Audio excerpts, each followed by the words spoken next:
myself. Am I sure I want to start the stream? Hi. Ooh, it's gonna get warm in here. I have way too much coffee for it to be warm in here. Hey. I'd kind of be down for that, actually. I'm still freezing. All right, so our little microphone doohickey is working. Hey everybody, welcome. It's Wednesday night, and that means that this is Dork Tales. I am the MC for the evening. For City of Mist, the Temple Street Blues, we are playing, as I just said, City of Mist. It's our first time. Christine, the player who was playing the Morrigan, is unavailable tonight. She's got a cold, so she's resting up. The rest of us are here. We're going to give this a go. Now, just first name introductions. Kelly. Amy. Caitlin. James. Chris. And you are playing? Laurel. Erica. No last name. Oh, actually, I don't think I was figuring out. Phil. Ouch. Some guy. Kyle Bowker. All right, there we go. And me, I'm playing everybody else. So City of Mist is a narrative-style role-playing game produced by Son of Oak Game Studio. Hey, I got it right. And basically, from looks like one guy primarily. And what it is it's a noir-based role-playing game. If you couldn't tell from the lighting, we're kind of going for a noir thing. I finally have a reason to use the Spider-Man wall hanging, and I'm so happy. Everyone gets one. Everyone gets one. Oh, pictures of Spider-Man. All right. So we're going to do a little bit of bookkeeping, and then we're going to start. We're going to play for probably about 3 hours tonight, because I don't want to get us too far ahead without Christine. With that said, I'm going to go through my notes. That is a story thing. So each one of you should have in front of you a list of player moves and a little half sheet of paper that says how to play. Actually, hand me one of those too so that I know how to play. Yep. Because this book is great. It's beautiful. It's very well written. I skip around a lot when I'm reading things that I'm going to run, however, and this is a book that really requires chronological reading. So we're gonna try. It's gonna be good, and let's hope that we don't kill ourselves. I did settle on a name. Oh, did you? Yeah, so I'm gonna go with Nick Carver. Nick Carver. How did I know you were gonna go with a nickname? Hey. It only gives me like a tracking sheet for 4 players, which tonight is okay, but that's going to get awkward quick. Okay, I'm going to go around to the left, and we're going to talk a little bit about your character so I can jot it down. Amy, your character is named Laurel. Yes. And your alias is your...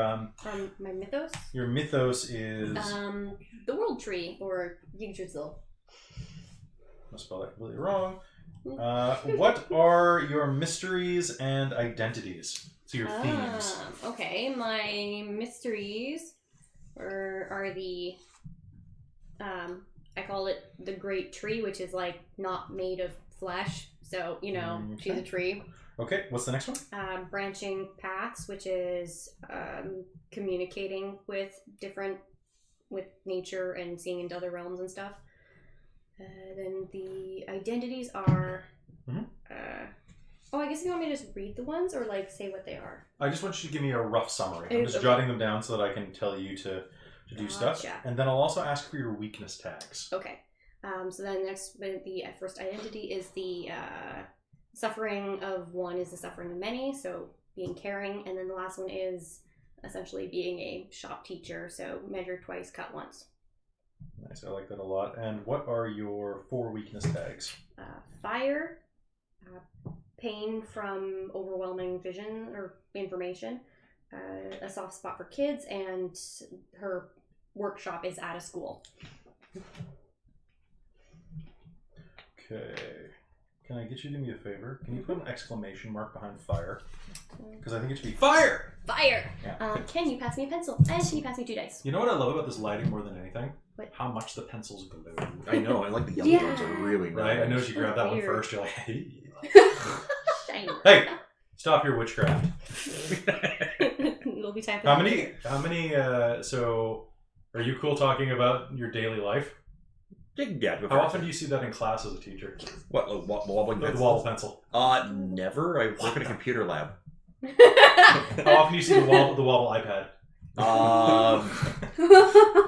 Don't do that at home. Dangerous. If it's not your Yes. iPad, do it as much as you want. Danger, No, danger. because they're all my iPads and things like that. Because I'm responsible for them. Oh dear. Do it. For great justice. No, screw it. Blink it. All right, Caitlin. Hey, so I've got Erica. Is that with a C or a K? That's with a K. Have you seen that meme about the Yes. guy who's naming his D&D character and he's like, my name is Eric with a K. Okay, so what's your last name? No, that's my last name with a K. Your name is Eric with a K. That's your last name? Yeah. Oh, you, No, you you spelled spelled Eric wrong. It's with a C. Your name is Eric with a C with a K. Oh yeah. Eric, Oh my god. Eric with a K, but Eric is spelled with a C. How to know your players are douchebags. Oh. This is like, okay. So I don't know if you watched it yet, but Generic Fantasy that's running next week, we just added Michael to the game, my buddy Mike, and his character has the best last name ever. His name's like Yaz Right Wing. Yeah, because he's an elf, right? But he's a right wing elf, which Oh my the goodness. right wing elves are actually very liberal. So he's a right wing, left wing. It's just like, I just want to tell him. That sounds like Mike. He's so good. His Yeah. character's so dumb, but not. He's just like, I'm here for adventure. I did a bunch of stuff. Are you gonna keep it secret and be mysterious? Nope. Like, I love it. Why would I ever do that? Why would I ever do that? And your alter ego, Caitlin, is of course. The Phantom of the Opera. Okay. I'm very happy. What are your mysteries and identities? So I've got Fan the Flame, which is the pyrotechnics. Or what's yours called? It's not Fan the Flame, is it? It's like fire breath or something. Well, no, it's something else. It was something that It's I was called also I'm a thinking. fucking Yeah, I think it was expression. Yeah, That makes never mind. sense, my We'll dragon figure that out friends. later. And then I've got Phantom Tricks, which is the hidden passages, swinging on ropes, surprise from behind. Behind the Mask, which is sneaking in and out of everywhere. Vanishing in the crowd, and Masked Identity. And then I called it the Point of No Return, which is the mission type. It's the where she has always got a girl she terrorizes for the sake of her mission, and then she's obsessive about it. Cool. Okay. That sounds good. Weaknesses. People find me repulsive with the pyrotechnics when I do it, and hypnotic tune kind of thing. Got a persecution complex. She's grown fond of the protege that she actually found when she was doing lounge singing kind of thing. So there. Okay, so protege. And then she's overbearing. Really? Yeah. Okay, that's good. James. All right, I'm playing Nicholas Carver with the alternative identity kind of philosopher's stone. So for mine, I've got alchemical truth, which is lets me kind of do transmutation and a lot of alchemy kind of stuff. I've also got elixir of life, which lets me regenerate wounds, make potions that can kind of heal people, and also just tank through a bunch of damage. I've got for my more kind of familial ones, I've got family ties, which all involve my kind of interactions with the It's family and parent, or like family. So with muffin.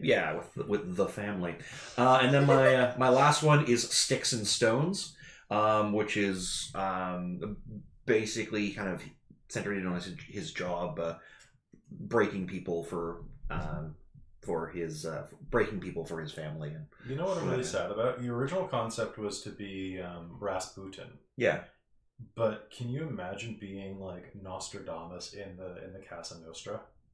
ooh, The Casa Nostradamus. You could be the House Nostradamus. Sorry. that would be pretty good. I actually did consider Nostradamus. For I thought about him as an NPC as well. I don't know why. It's a cool concept. This is the one game where you can actually pull. He that seems kind like the guy in the chair.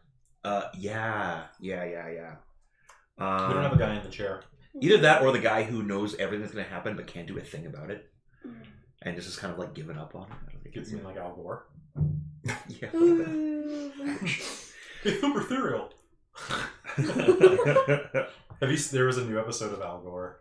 Oh. They brought him back where they're like, because South Park spent the first one really making fun of climate change, and now Al Gore's back, and they're like, yeah, so we didn't believe you about Man Bear Pig, but yeah, it turns out he is going to kill us all. And he's like, yeah, I said I was cereal. And what are your weaknesses? My weaknesses are no regard for others and sloppy, followed by federal agents and underworld reputation, which gets me in trouble.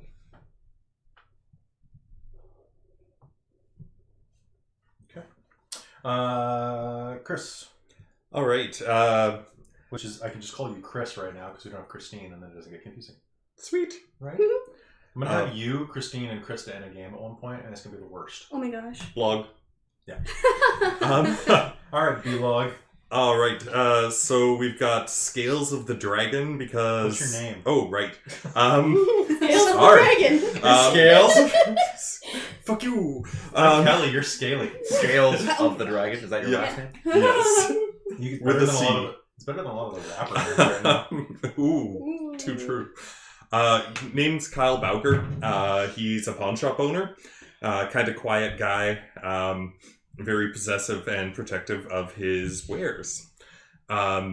He's got Scales of the Dragon because his rift is being a motherfucking dragon. And so that just makes him tougher, resistant to fire, etc., etc. Mm-hmm. We've got Draconic Fury. So he's very strong and breathes fire. We've also got Twisting Worm, which is mobility for like flight and ripping through things, as well as like pinning people down and that kind of stuff. Okay. And then he's got a possession, which is the Handy Hoard, the name of his pawn shop, which I've got what you want. Just might take me a while to find it. Mm-hmm. For weaknesses, he's got a weakness to mystical weapons, because they can go right through his scales. For when he's using his Draconic Fury, he has a weakness of collateral damage.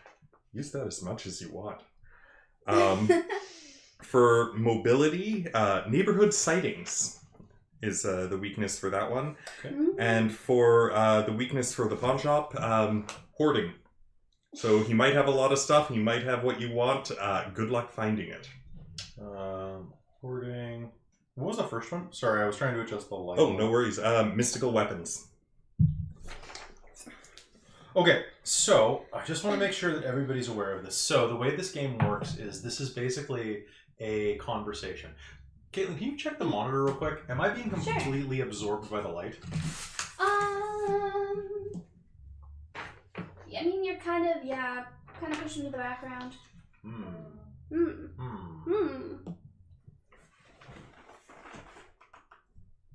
That's a bit better. It's a little harsh, though. Oh, there you go. Perfect. I assist. Or I try to assist.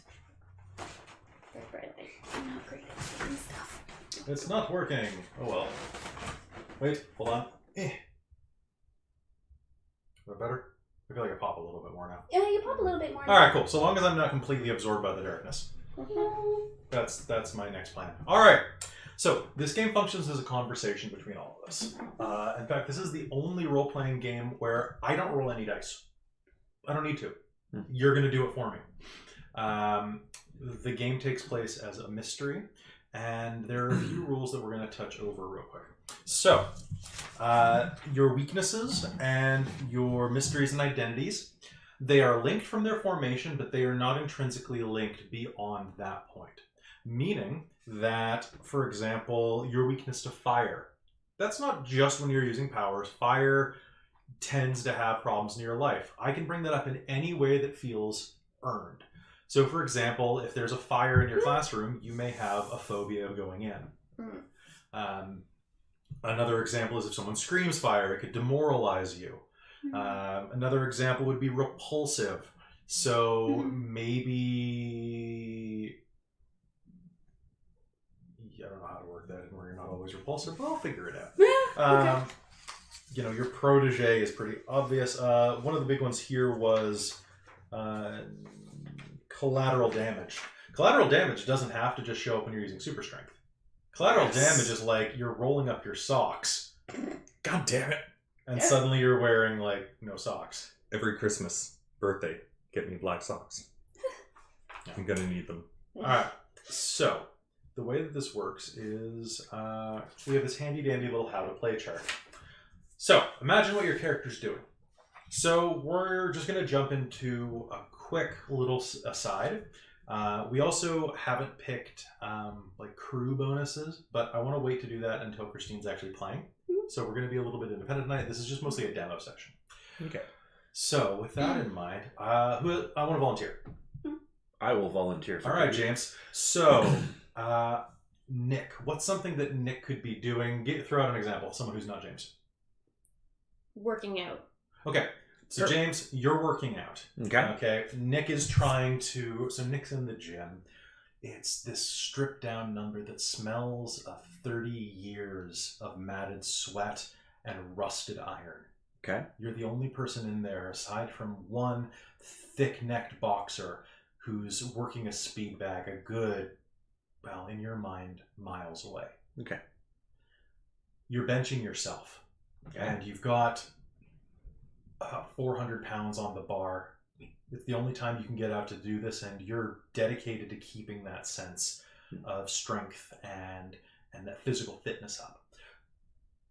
However, let's take a look at this real quick. So you're going to be doing this, and looking at your sheet of player moves, I'm going to say that this is either a face danger move or a take the risk move. Ooh. And the difference here is when you use your abilities to avoid incoming hits, endure harm, or resist a malignant. So an incoming danger would be something from without. So this is taking the risk. This is something you're putting yourself into. Okay. So we're going to take the risk. You're going to take 2 dice. Sure. And then you're going to see what power you can put in. So check all of your power tags. All right. Now, do I have to? So this is just pressing, just doing this. Just by yourself, lifting this you know, one. not dying. Okay. Let's see. Well, I've got just take it. On my elixir of life, right? I can endure just about anything. Sounds good. I don't think. Well, with polymorph, maybe I can. I'm not sure if I can weave in any extra muscle with that. Let's say not for now Okay. on this one, but definitely just take it. Okay. So So just take it with that. So one. we count that. That's 1. Okay. Okay. Yeah. However, I'm going to counter that you're sloppy and didn't equally enough. distribute the weight on the bar. Okay. So that means that you're going to be +1 power, -1 power. Okay. So net 0. You're at 0. But you know what? I'm going to give you a temporary status Okay. called pre-workout. Because you took some pre-workout and you're feeling really pumped and you're psychologically in the zone. Okay. Okay? So that's going to be a +1. Now, just a quick question for you. Yeah. My mystery is often how much can I take? Does that factor into this at all? Yes, that means that if you go in accordance with that, you were asking about that earlier, that's how you tick points onto... Attention. Okay. As well, since his weakness was invoked on the scene, he gets 1 for that. Yeah. Okay. And whenever you are in a scene where you actively avoid one of your mysteries or your identity, you tick off a point of fade, because that starts to fade away. Okay. Or crack. Okay. Good. Okay, so in that case, you'll tick off both of those. You won't, but you will. Okay. So you're gonna roll these dice and add 1 to them. Okay. You're gonna find out what happens. So what'd you get to? I rolled 3 and I add 1 to it. That's for a 4. Okay. So as a quick example, that's bad. That's bad. That's bad. So everybody here, what you're looking at is a 7. You want 7 or above. The way that it works is 7 through 9. You do it, but 10 and 11, you do it solidly, good things happen. Okay. 12 and up, you did it amazingly, great things happen. So the idea is, like, I could be stepping on you as Godzilla. If you get a 12 plus, you take no damage at all. If you get a 7, you're probably still really hurt. Okay, but we figure this out. So what happens right now is you failed. So I have always 2 options. I can do a soft move or a hard move. Okay. You have given me the option for a hard move right now. Okay. So James, So you have a choice. I can complicate things big time. Okay. I can deny you something that you want. I can make something horrible happen. Okay. I can turn your move against you. Okay. I can give you a status. I can reduce or remove a positive status. I can burn a tag off your sheet, or I can force you to choose, which is an actual mechanic on the advanced chart of actions. Okay.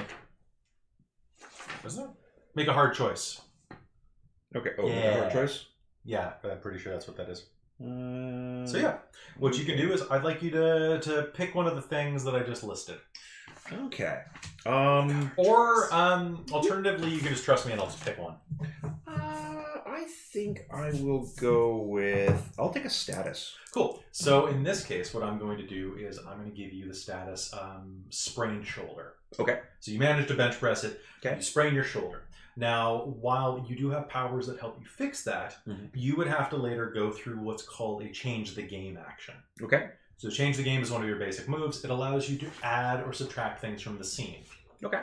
Every single thing in this game is a tag. You'll have, oh no, we're on top of this building and it's about to explode. If only we could rappel down. I'm going to change the game and find a fire hose and tie it around my waist. Okay. So fire hose is the new tag. There are temporary tags, there are enduring or lasting tags, and then there are permanent tags. You want good ones, basically. So that's kind of the way this game works. At any point as well, you can intrude on other people's scenes. When I'm focused on one player, that player is having the spotlight. Okay. Those of you, I mean, you've all played with me. You know, you're familiar with that. I do the rotating spotlight anyway. So it's very much like that. It's all about playing together and complicating things. It's really hard to die in this. It's not impossible, but it's really hard. And if you are ever given two different statuses, if they are the same, then they combine. So like if I give you drowsy 2 and then drowsy 2, and then it's now exhausted 3. Okay. They combine and scale. Okay. If you have two statuses that are basically the same at that would apply, like for example, you're trying to stay up all night and you have exhausted and stressed. Yeah. Then you just take the greater of the two. It doesn't make sense to do. Yeah, because it's kind of like a tier to them, right? Yeah. This entire thing works. So that's perfect wording, actually. Okay. Because the entire thing works on a tier. Besides that, the other things that you can do, you want to hunt down clues, and you can hunt them down about other people as well. But whenever you hunt down a clue using the investigate action, you can ask me a question about the story, and I have to reveal it to you. Okay.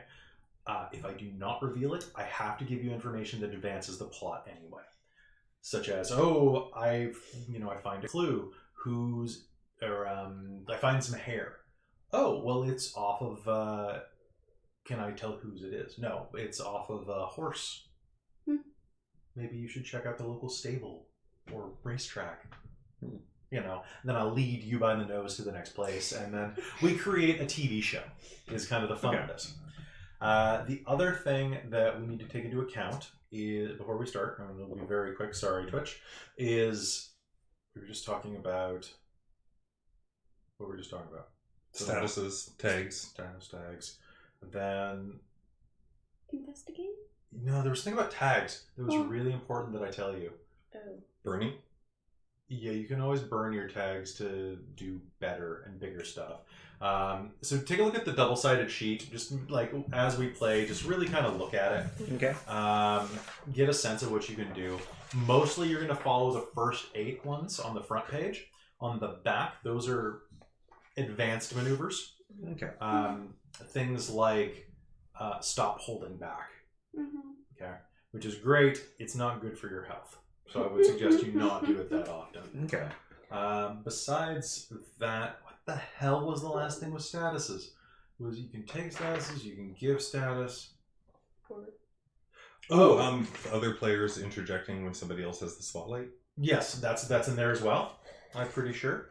At any point in the game, even when a player has a spotlight, I may intrude to translate story into rules, to reveal custom moves.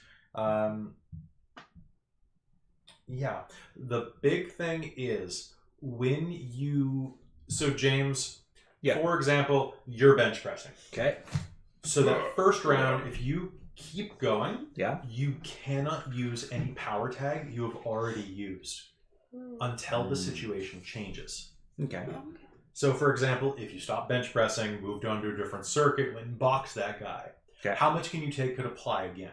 Okay. But until then, narratively, it's not interesting. Okay. For you to keep spamming the same key. It's exhausted.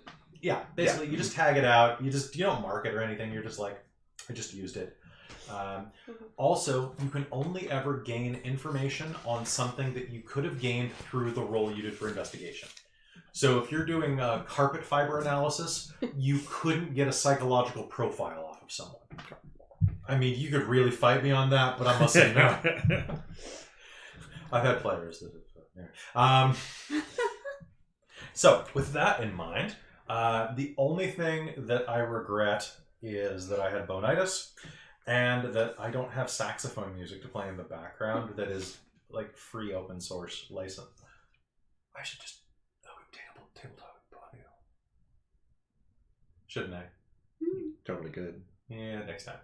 Next time. Yeah. Does everybody have a rough idea of the rules and kind of understand what we're going to do with here? Yep, I think so. All right. So, initial concerns. I'm curious how to make a shop teacher noir. So, just roll with me on this. I was thinking about that all week. I'm like, what the fucking... I'm like, I've got a shop teacher and a rock. Like... In my defense, I made her when I was super out of it. And you're like, I'll have her teach shop. And I'm like, okay, I get the tree part. Whereas I get the leg breaker part. I'll make it happen. We'll make it happen. Yeah, okay. Draconic Fury. Who feels like they are in the most control of their character right now? Who really feels like it's you, isn't it? Okay. Oh. So, another thing about City of Mist is that it's a noir game. So, the way that works is the first player with Spotlight for the evening gets the opening monologue. Yay. Do you want to do it, or do you want me to narrate over? How does this work? So you can just start us out honestly anywhere, but you're gonna do basic scene setting, like just where you happen to be right now.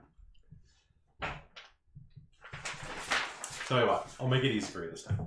Mm-hmm. Yeah, I'm gonna take some notes, and it's called the Happy Horde. The Handy Horde. Handy Horde. Sort of an E, or is it with an A? Or is it both? You know what, that's fine. They're my notes, I'm not going to publish them. Okay. I really want to be in this light. Not working. Yeah.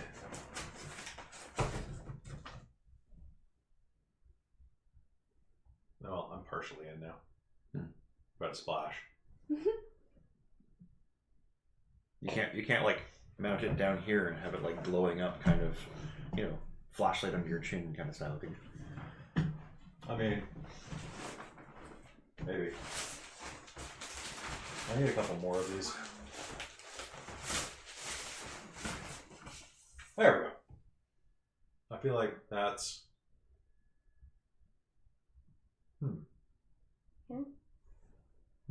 Someone said, hello!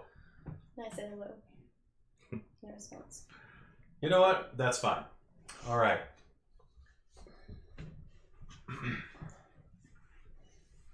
It's night in the city. A low fog rolls out over the old streets. Oil slicks reflect the starlight. And inside of the Handy Horde, Kyle works behind the counter. Kyle, would you like to take it away with what you're doing tonight?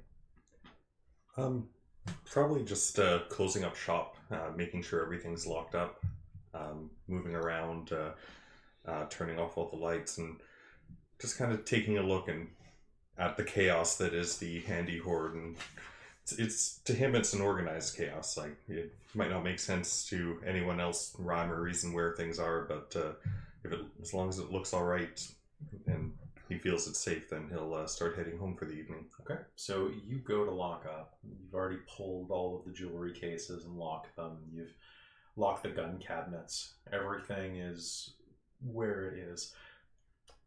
You hit the lights. The street light is the only thing that shines in, aside from a couple of night lights you leave out so that you can find your way easily. But no sooner do you shut off the lights than you hear at the window, "Hello?" We're closed. "No, please. Oh, I have to sell something." "Hello?" Kyle will move over to the door and unlock it and open it and see who's there. Well, he'll look first. It's an attractive woman in her early 30s. Her face is more handsome than it is pretty, but she has something classic about her. Her hair falls in golden ringlets, and she's wearing a tawny brown trench coat, tight against the fog and what is sure to be rain soon. What do you have? "Do you buy jewelry? Yeah, Can I come in?" fine. I'll unlatch the door and let her in. All right. She steps onto the carpet of your shop and looks around. What does she see? The entrance way would probably be a bit more organized than the rest of it, but it's clear that the shop is just kind of haphazardly put together. There doesn't seem to be much rhyme or reason of where things are, and almost everything has like antiques with like little plastic, tiny little punched price tags on them. Mm-hmm. Definitely inflated prices. Okay, I was about to ask if you were a crook. Good. It's my horse. You're a pawn shop owner. Let's be fair. They're kind of a 50-50 split. Our pawn shop owner viewership has dropped to 0. From 0. So that's literally as low as it can go. It's only up from here. Yeah. Nice. We love pawn shop owners. Yeah. She takes a look around inside, and after just a brief second to process it, beelines for your front counter and upends her purse onto it. What is she emptying out? It looks like a lifetime of jewelry. Brooches, pearl necklaces, it's rings, lockets, watches, some silver cufflinks, a nice watch. Not top of the line, but working class anniversary present quality. This isn't all yours, is it? It's family's. Right. Just how much? How much? What does it look like it's worth? Can I... Yeah, let's take a look. So for that, on the moves list. Investigate? I think investigate covers most things. I had a sheet for this. I had a player To seek answers to burning questions or gain information, you investigate. I will investigate. All right. So what I will, So do you have anything that would aid in this? So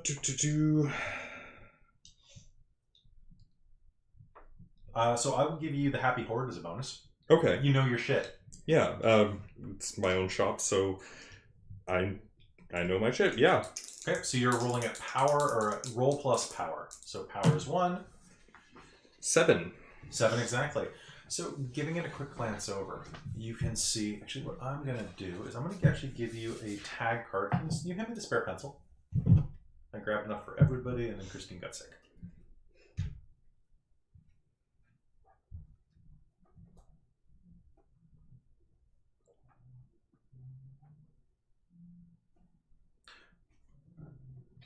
Okay, so there you go. So what I've done is I've handed... Oh, actually, hold on one second. Let me just mark that this is a clue card. So... Okay, so I've marked the clue section.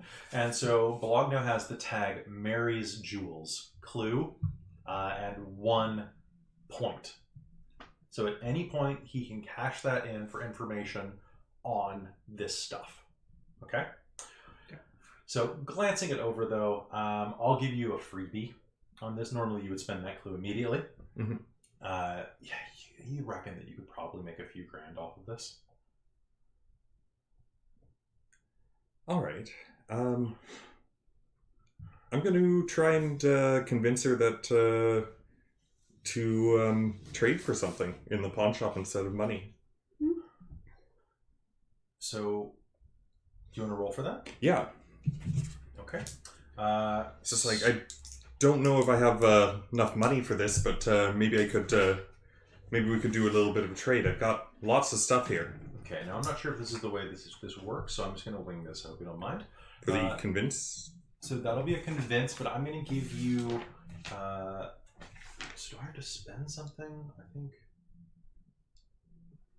I think it depends on if I fail or not. Oh, so I have You soft get to MC choose. move. So what I'm going to Yeah. do is give you the status Desperate 3. Okay. So that's going to be a negative status on this. She's desperate for money. Okay. I want to apply that I have Pawn Shop Full of Wonders, and I have what you're looking for +2 to reduce that to just a -1. That sounds great. Though, yeah, I think that works. 7. Okay, so they give in a little, but protect their own agenda. okay. Look, I'll take whatever you have. Okay? And she looks around the shop. How much for that? And she points at the gun case. There's a Magnum inside. 45. I'll trade you that, and as well as a full round of bullets for it. And no questions beyond that. I need some money. And as she says that, she looks around and then quickly plucks the earrings out of her ears and throws them down. And then, after a second's hesitation, works the ring off of her finger I am a criminal. and drops it on the counter. It's a solitaire with a wedding band attached. I'll give her some cash out of the well, I closed up the till, so I'm sure I have a safety deposit box. So You have some money, don't yeah, worry. I'll give her some cash for it. Okay. So she pawns her things and doesn't wait around for her ticket. She takes the gun and the bullets, slides them into her purse where all of her possessions were a moment before, and vanishes into the night. Well, this was a productive evening. You close up the shop and go home? I'll close up the shop and go home. Alright. The next day, time is passing. As slowly as it ever does during 6th period. The bell rings and your students, 6th period being the ones who are in remedial shop.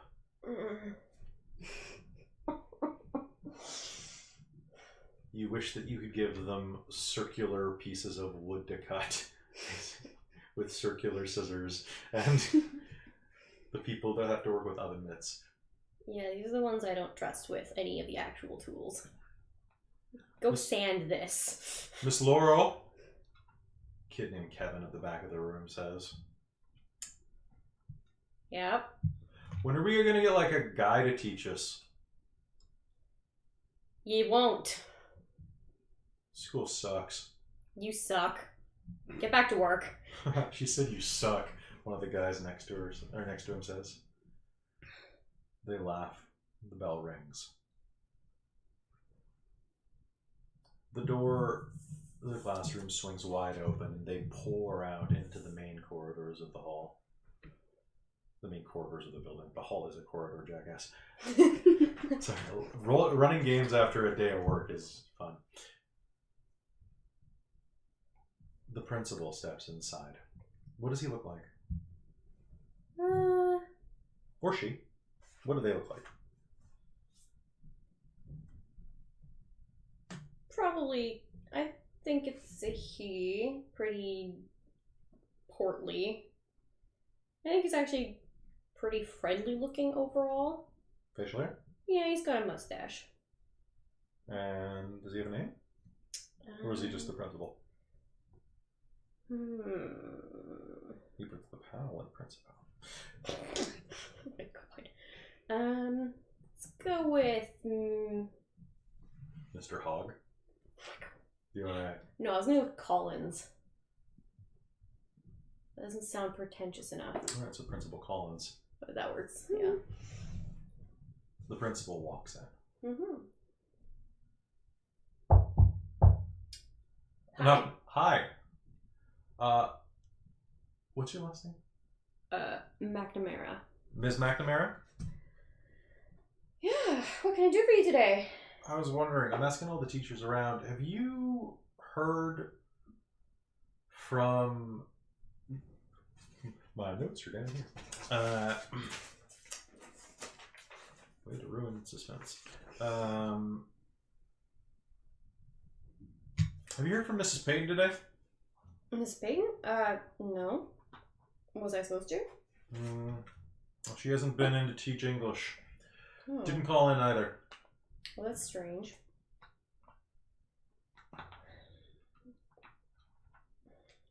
No, I don't know, I haven't heard anything. I've been, occupied keeping some of these charming kids from cutting off their fingers. They are the most charming, aren't they? Mm-hmm. Well, it's been good to have you here. We need to talk about getting you in for your performance review sometime soon. Oh, of course, yeah. Your 6 months coming up. Mm. How have you been enjoying it? Be honest. You've got 5 more minutes before they start rolling in. It's been good. It's been good. It's been a good change of pace. Different than school? Being in it? Well, naturally.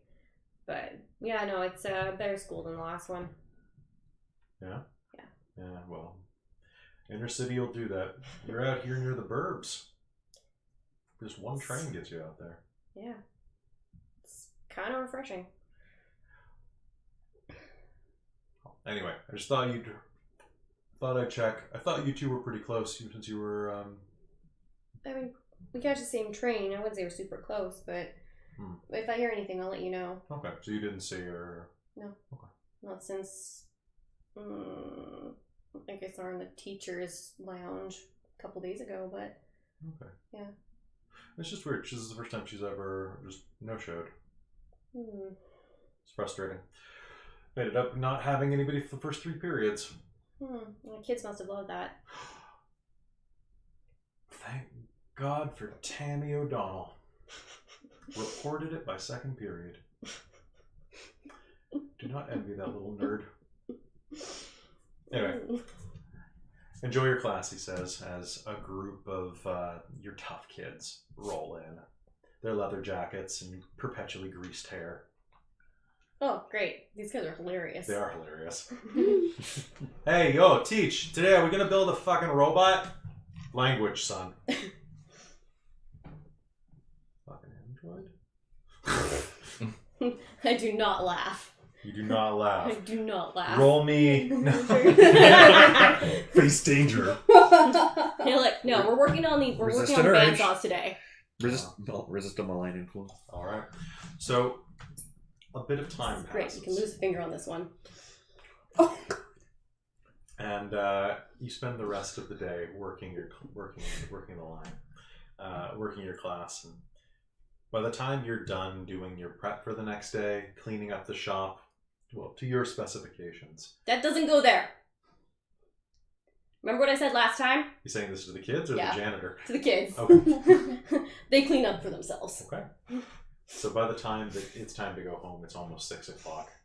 You're looking forward to a nice microwave TV dinner. Mm.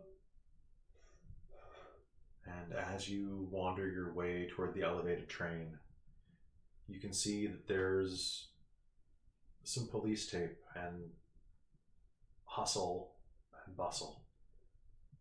A veritable gaggle of rubberneckers glancing down an alleyway. Hmm.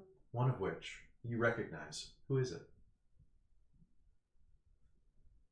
Of these ones? Choose your adventure.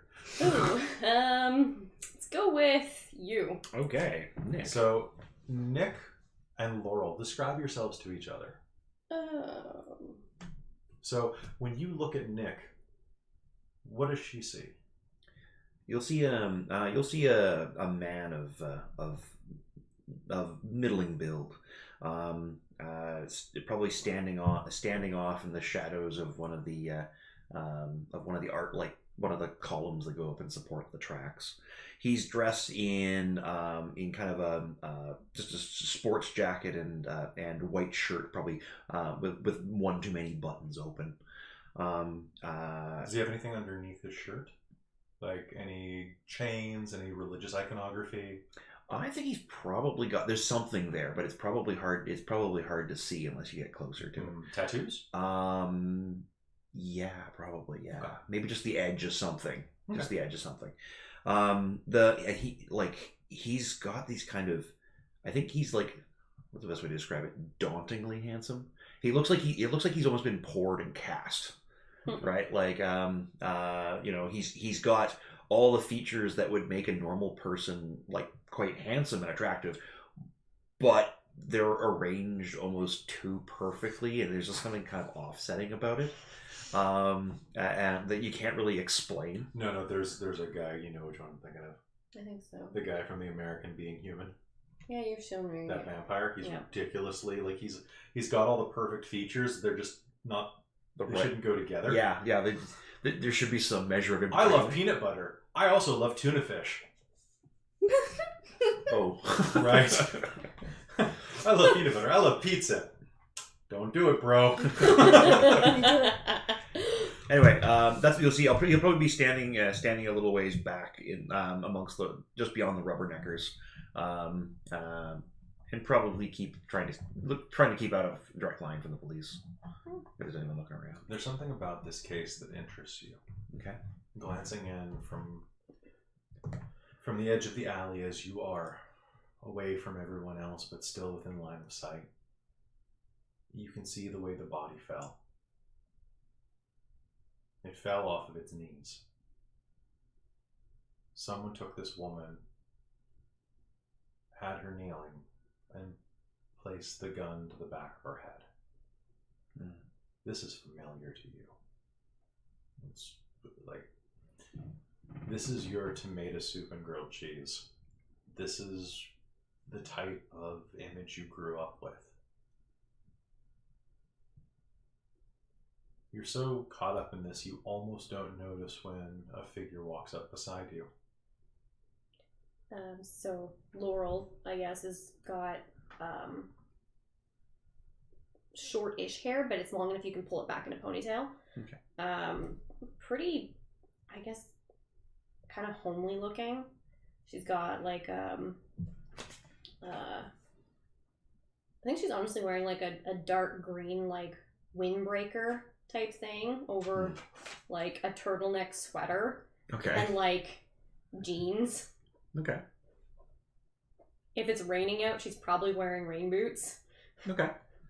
Rubber boots. So I'm going to give 2 statuses out to each of you right now. Okay. So James, I'm going to put the temporary status seen this before, and Okay. I'm going to give Amy familiar faces at a tier 3.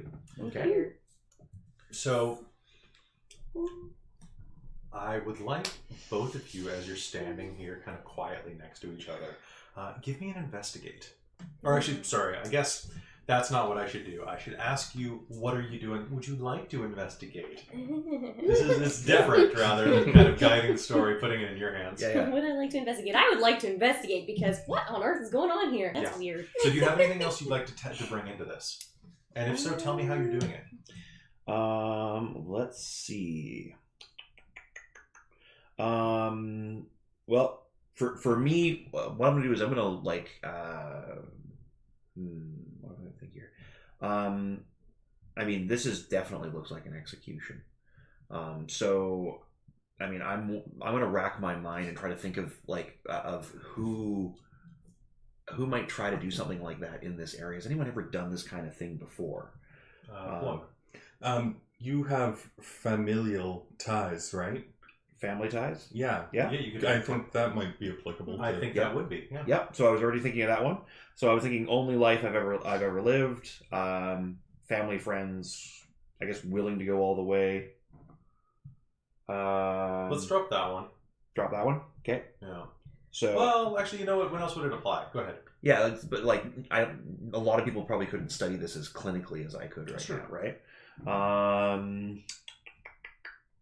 And I think that's probably all I can apply there. No, that's still quite a few. That's Yeah. with been here before. Never seen this before? Seen this before. That's what, a +5? Yeah, it's +5. Okay, so roll that power 5, and then Amy. So I've got the familiar faces for the +3, right? Yeah. And then I was going to add in my my local connections to kind of Yeah, you absolutely can. to not only figure out who she is, but And don't you always also have tags related to visions? things tend to be quite connected. Yeah.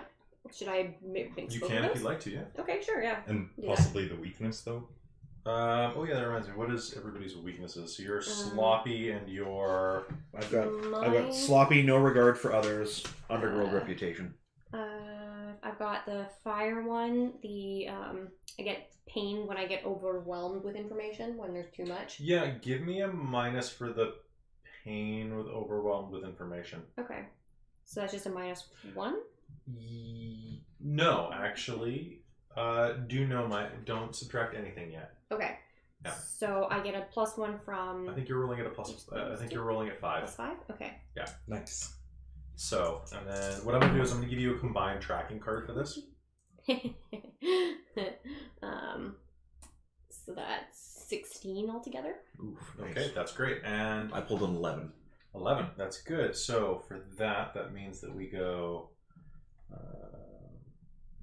So investigate. When you get that much, what is it? What is the result? Investigation is... It's not dynamite for them, so it's just the 10+. No, it's still great though. Oh, yeah. I don't have the sheet anymore. It's weird. This one? Oh, we were sharing. Oh, we were sharing one?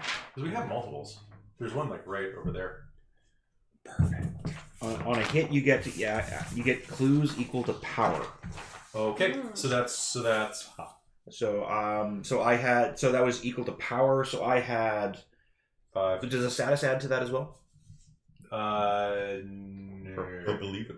I think it probably does actually. Okay. So if it does, I've got 5 power. If it doesn't, I've got 3. Let's say that you each get 3 because there's only 6 clues on this card. Okay. All right, there you go. So at this point, glancing around, you guys can ask me any questions that you want about the crime scene. Sure. Okay. I'd like to find now you said sorry. Police? No. It's a different. It's a different way to run games. So Yeah. So the woman was killed right there, right? the woman was killed just inside of the lip of the alley. Yeah, that's a freebie. Okay. So guiding it. So say the mouth of the alley is this is the main street. Okay. The L train is about another block here up some stairs. Okay. So the mouth of the alley is right here, and she was killed just about 15 feet inside, next to a dumpster. Okay. There are quite a few uniforms still around, as well as a couple of cops taking photos. Caliber used? Sure, I can tell you that. It is a 38. It's a weird round. Saturday Night Special. Oh right, yeah, no, our game. Yes, Blog. Now they have the spotlight right now. Yes. How do we go about if we want to try and make it more interesting, like as players, and complicate their That's a scene? good question. Is that... Yeah, because I was looking at this, like, to change the game only looks like it's supposed to give you only advantage. So it's when you use your abilities to give yourself or your allies an advantage. Tell you what, I'm gonna give you this. All right. You look it up. And when you find out, you tell me, because I really do want to know. Yeah, But that's a big ass book. yeah, and the thing that I was thinking was, like she has her visions, which would, if that came up as a complication for her, that would give her attention on the vision thing, which would eventually make her stronger. understood. And he's known to police and is just visiting a scene of a crime. Yeah, no, I was thinking about including those, but I wanted to make it easy for the first round. Probably shouldn't have, though. Probably should have complicated it right from the get-go. Alright, so there's one. So we're at 5. Okay. What sort of clothing is she wearing? Does she look like she's just left, like she was going to school, or was she... She's wearing a trench coat. Okay. It didn't rain today. Was it raining yesterday? Yeah, it was raining up until this morning, actually. Probably till about 6 a.m. Okay. Weird. She's wearing a trench coat and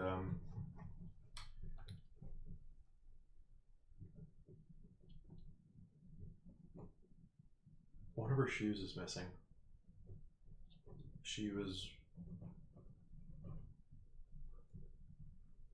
waitress shoes. Flats.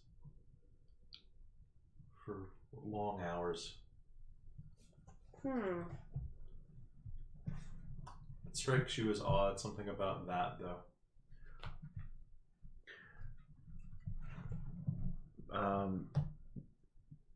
Which way was she likely to have been coming to get like dragged into that alleyway, or like I know this city pretty well. Like I know this area pretty well. Where like how exactly, like if I was doing that, where like how would she end up there like that? Do I have any ideas where she'd be running to or from what's kind of the important things around here? Probably to the train. Probably the train a block away. Yeah. She's probably trying to get away from people.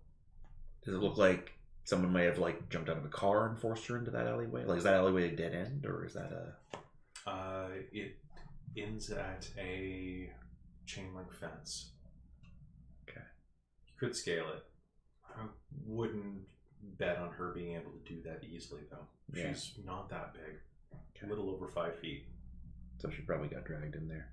It's just far enough back to be a nice dark spot, isn't it? Yeah, but be found easily enough. Yeah. That's the other freebie. Okay. So is this Miss Payton? This is Mary Payton. Mary Payton. All right. Okay. She's 28 years old. Started here about a month before you did. Perfect attendance record as English teacher for grades 10, 11, and 12.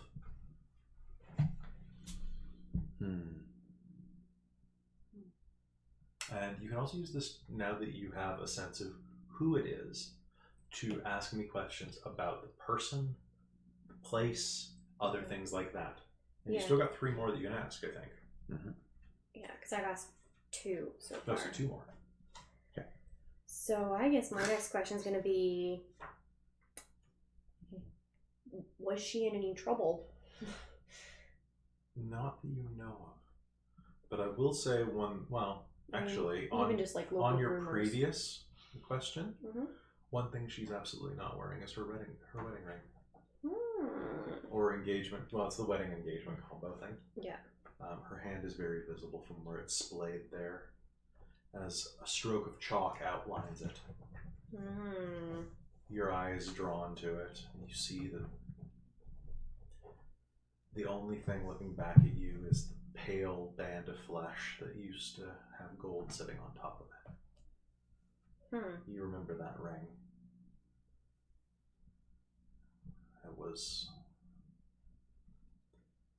It was the biggest ring you've ever seen a teacher wear. All right then.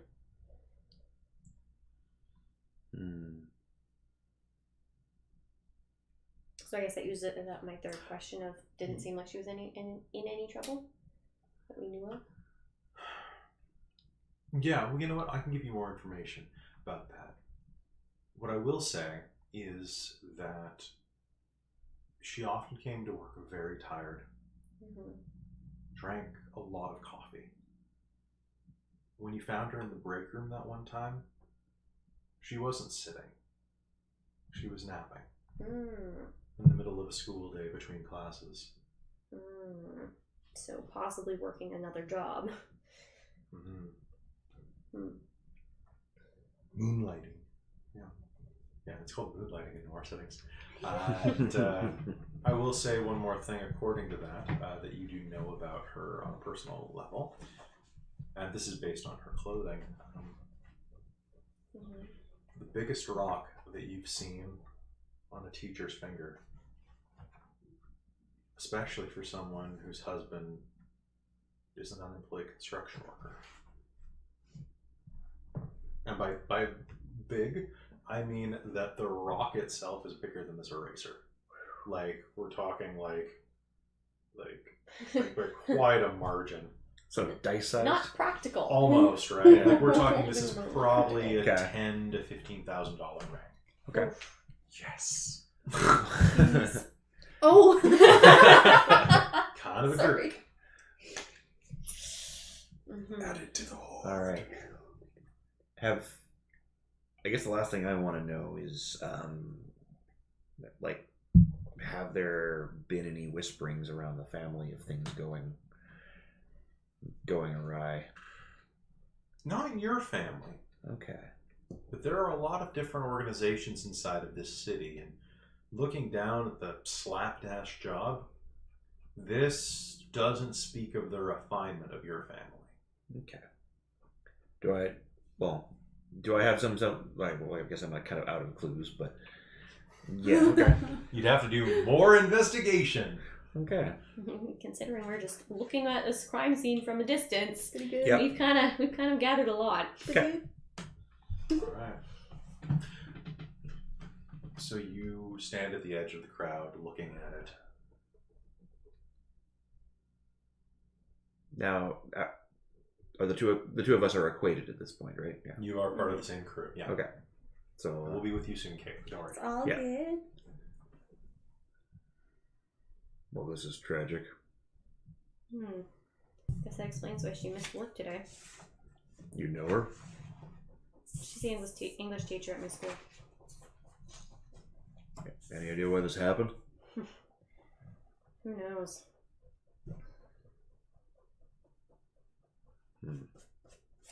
This look like this smells like an execution to me. Any reason why you're like any reason why some English teacher would bring down this much hate? Not at the top of my head.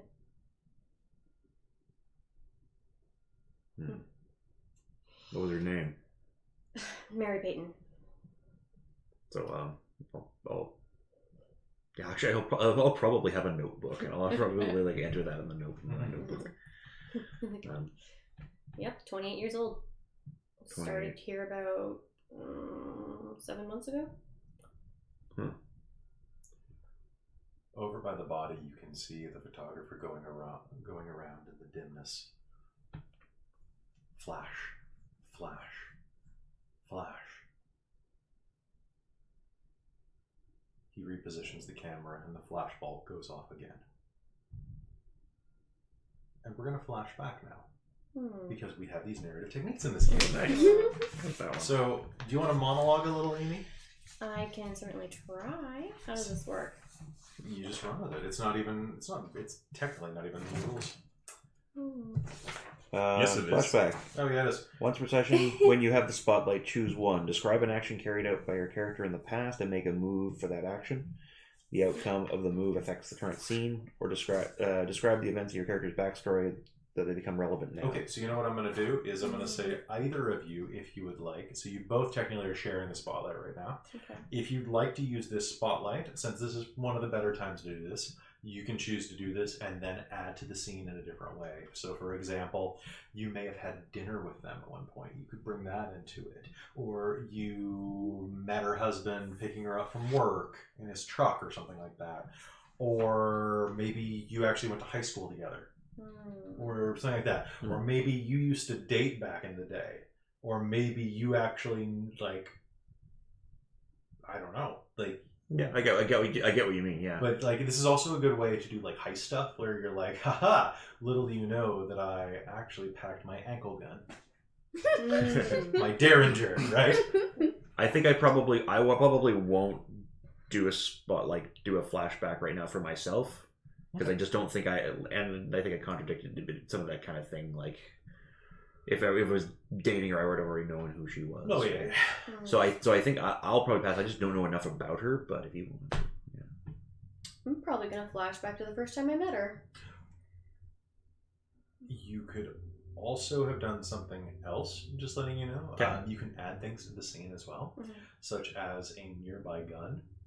Like maybe there's a gun near her body that's been outlined as well, and you could say that, oh, I remember selling that gun to someone. Okay. Or something like that. But I'm just saying, like, you can introduce elements. Yeah, okay. So, and I guess this is even because it's events from your character's backstory, so it could even be like you've seen this exact type thing before. Yeah. So you might have so you can do all sorts. Like basically, this is all on you. I just help steer the boat. You're the river. So I think right now I just won't, because I just don't see anything that really jumps out and it seems to me right there. So Amy. Yeah. So would you like to describe an action or some events? From my backstory. I could do that. I think. Just thinking, probably first time that I met this character. Maybe? Sure. Tell me about that. Yeah. It was the first day of work at this new school. I was going on a tour around with the principal, looking at the facilities. We encountered her in the teacher's lounge. Was she on the phone? No, I think she was taking a nap. We got her by surprise. The principal didn't seem terribly bothered by it. He seems to think that teachers need to look after themselves as long as they actually get to their shift on time. He seemed to express a bit of concern because this seems to be happening more frequently. Was there anything about her odd besides the sleeping that you noticed?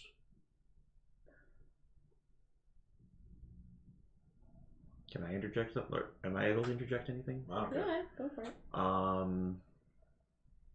Maybe some while she's sleeping there, basically a bit of her shirt had ridden up a little bit. You could see some bruising or something like that there.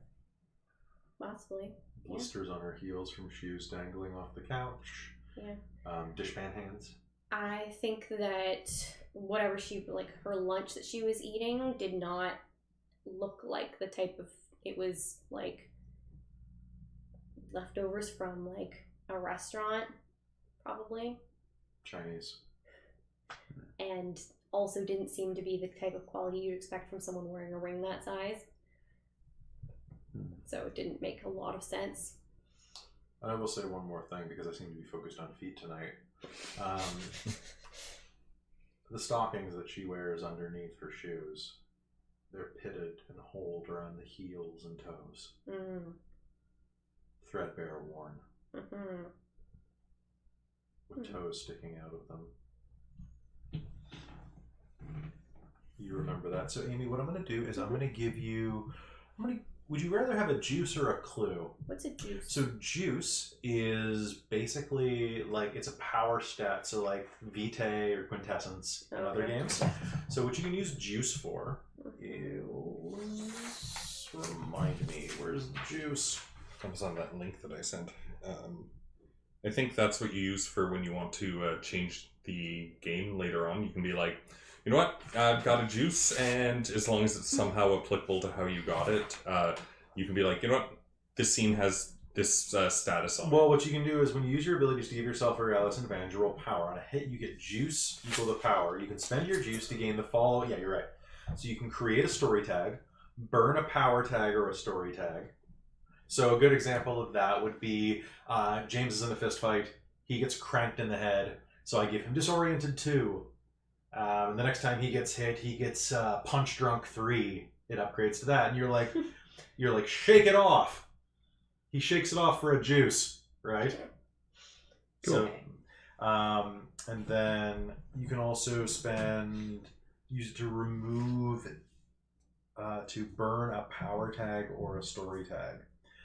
Burning a power tag is kind of like supercharging it. Okay. So, But it doesn't have to be yours. It can be one that's being used against us or something else. So you can be like, no, you know what? This guy's going overloading with whatever this is and no longer has access to it. you know, when you burn something, it's not gone for good, but it's like Blog breathes fire.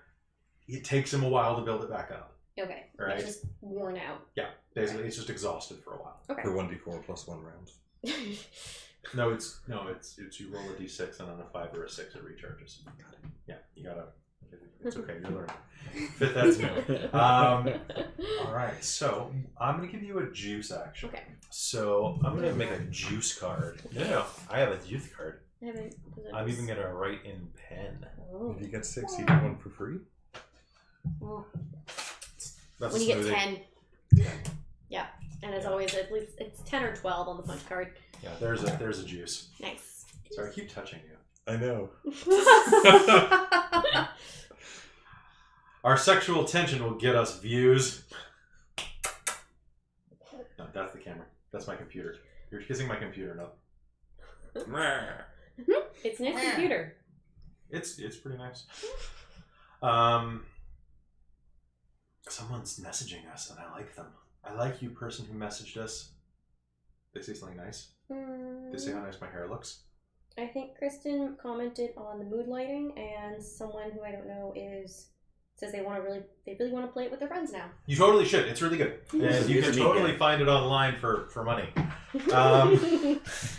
Do support the artist. Actually, there's a YouTube channel dedicated to this that City of Mist and Son of Oak put out. It's only got like 60 followers or subscribers. Like, it's really tiny, but it's cute because it's just this guy standing in front of a monitor explaining his game for like 6 hours, and it's like, I really like he seems like a nice guy, and he put a hell of a lot of work into this book.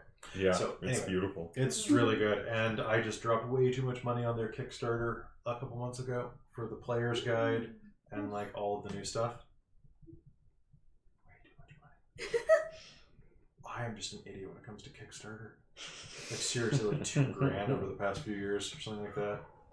Ridiculous. I still am waiting for half of it. Yeah. Thanks, Onyx Pat. Oh boy. It's okay. I trained one of you.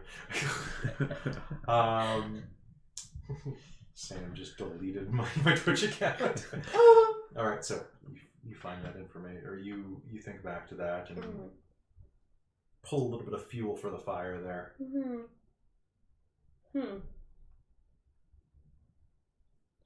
What do you do? What can I do? Either of you could try to investigate again. You could try to get in close and like steal some evidence. Do you think you can get closer and take a better look? I'm a little worried about those guys recognizing me. Well, I don't exactly want them seeing my face either, but Well, I can certainly look. you can be the distressed coworker. Yeah. I don't think anyone's going to blame you if you run out bawling. You want to try? I'm not going to run up bawling, but I'm definitely going to move a little closer. You gonna sneak around? Yeah. Okay, so why don't we sneak around? So what I'd like you to do is sneak around, and you are going to have the stat. So I'm going to call school against you Okay. because you have a bunch of students sitting around and watching. Yeah. And Well, I'm hoping it's late enough that most of them have actually gone home, but no. and some of them are crying, so I'm going to call in soft spot for kids, distracting Oh, you. shit. Which So- is good. So yeah, don't forget, whenever I call these, tag attention. What? So there's a little marker. Invoke? What? Is that? Near the top of whichever attention. one has the Okay. weakness.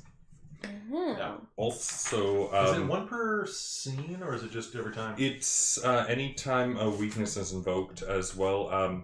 Because she did the shop class thing, as that kind of counts as the montage for the downtime for her workshop. So she'd get one for that too, No, and I'd get one for the pawn shop. Well, So I get one for my shop. yeah, okay, that's fair. Yeah, How you does do, because you played that scene. Yeah. Okay. So montage. basically, so there's a little identity tab up there. Yeah. Okay. So you just tag it. This is your experience points. Okay. And I don't think I've picked up any yet, right? I don't think yet. No, Just making because it's. Because it's only when you activate weaknesses, I or thought it was when you did positive things too. I haven't seen anything about positive stuff. Okay, we'll just remember it will come up if it comes up. Okay. Don't worry, I'll start tagging some things. Okay, cool. Don't worry, I'll catch you up. Don't worry. Okay. So, Amy, Yep. you're at 2 status right now. Go ahead and give me the roll unless you have something that boosts it. And I'm going to get rid of this temporary condition because now that you know what they look like, but I'm not going to remove James's. I mean, I've got eye for detail. Sure. Yeah. So you're at a -1. Okay. So I just roll it a You minus just one. roll at a -1. Okay.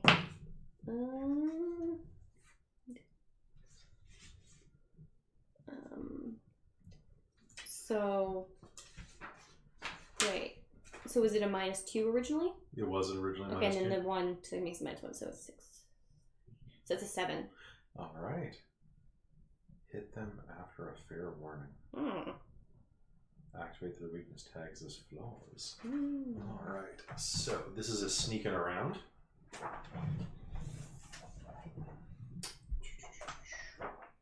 Whoa, I have so many tabs on this page. Okay.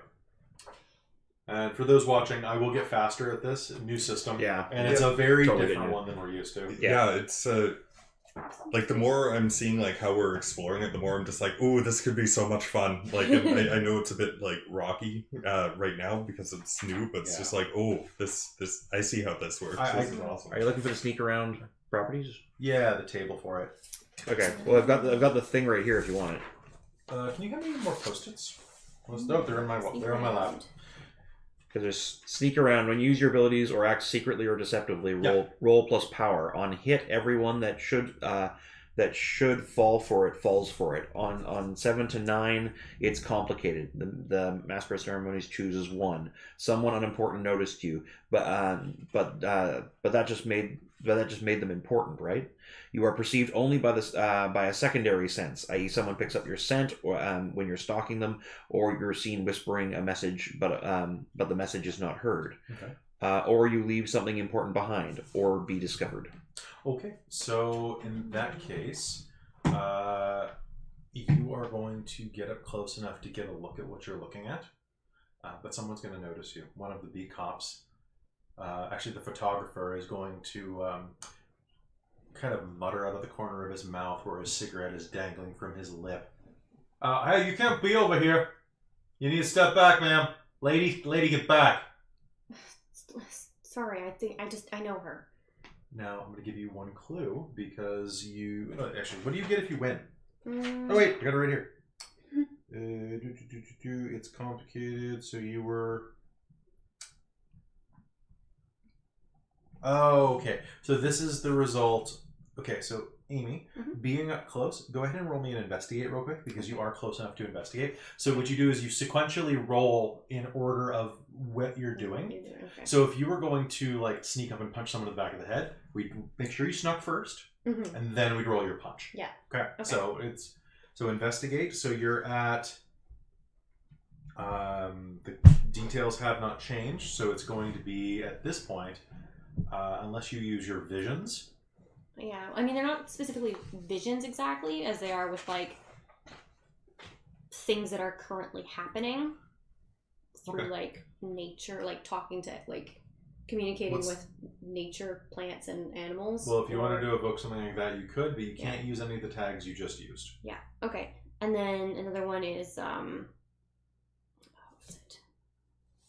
Could she do something like use the juice she got from earlier Yeah, you to like you can totally- place an animal in the scene that might have witnessed it? Yeah, absolutely.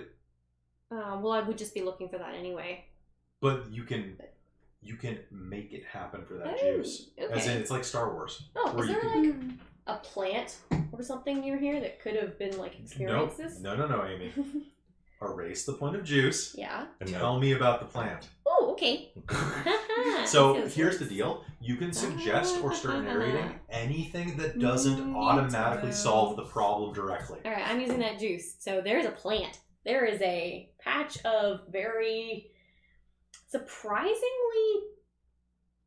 I want to go with lush moss that is growing up the side of one of these buildings. Is it like most of the side of the building? Yeah, it's one of the ones that starts like down on the ground, like in the cracks. So like you're pretty much gonna step on So it. you weren't trying to look at the body, were you? No, You're I was trying to saying touch the closer to wall? that. Yeah. So if I can get in contact with that, I can get at least a sense of Okay, what's going so on. so you're investigating using that, or are you Yeah. convincing? I'm investigating using that because that's my speak with. That would be my speak with nature. Okay, so I am going. Nice. So that's To be good. To communicating speak with with nature. anything else you want to involve in that? I don't. So I'm going to hit you with overwhelming Yeah, because this is going to be a lot of sensory perception. a lot of input and stuff. Now, since overwhelming is being triggered for this, you get to Sorry. mark an attention on that particular my card. pain of knowing. It's the just overwhelm. Yeah, I guess overload. Overload, yeah. Sense- I'm sensory gonna overload. rename that from pain of knowing to information overload. Okay. Like, That works for me. So, and here's my favorite mechanic they put in this game.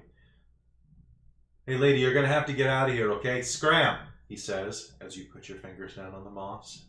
And Caitlin. Oh. Amy doesn't even get to roll this. We come back to it later. Yay, cutaways. I guess technically she wouldn't have gotten the tag then. It's fine. So, how would you incorporate yourself into the scene so far? Where would you be this time of day? Well, she's And- probably also going from her school to go home to change to go sing at the lounge. Okay. And your protege. Yeah. Where are they? Who are they? We met at the lounge that Erica sings at. Their name is Sam. Sam? Yeah. Is it a girl? Boy? I don't know. Okay. Never came up, and she doesn't need to ask. So very androgynous. Yep. nice. Yeah. Okay. And how old is Sam? Sam is probably 21. Okay. So today you are on the way toward work, toward the lounge? Probably toward home currently. So, for ease of argument, let's try to get you in here somehow.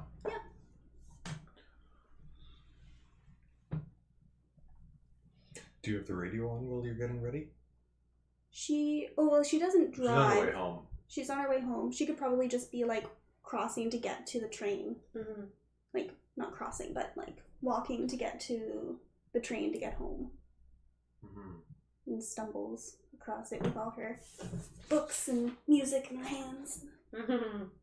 Scurrying home, hoping it doesn't rain on her again. So, actually, you know what? I'm gonna jump in with Gisling. Well, I was just thinking, I can just imagine her like hurrying along, clutching her books through the rain, and maybe stumbling across the lost shoe. Right. So, like a discarded and bloody shoe. Yeah, you will come across a dirty, gross shoe Ugh. as you go. But Above you, you can hear the crackle of thunder and the smog. And as you pull your hood over, your waist vibrates slightly. Your pager. I know how pagers work. She's gonna push the button. Okay. Station. The word station. Okay. As in Temple Street Station. Probably. I'm assuming you all have pagers. Oh, I'm introducing okay. that element. You all have pagers. Because I'm being it. really inconsistent with technology levels, if you haven't noticed. That's hilarious. okay. That's alright. I've had pagers and flashbulbs already. There, Yeah. look at I noticed that. Yeah. But I definitely have a cell phone too. She's gonna Sure, mutter maybe. Maybe. mutter to herself. Oh my It goes God, from of course so it has. you're like, I pull out my smart flip phone. It's not Wait. that smart. So you're like, hello, iPhone, click. Hold on. Hold on, I gotta make a call. Wee, wee, wee, wee. Hold on, I gotta make a One call. of those giant 80s. Come into my car. Oh my gosh. I just watched Scent of a Woman and they had a car phone in it. And I was like, this is great.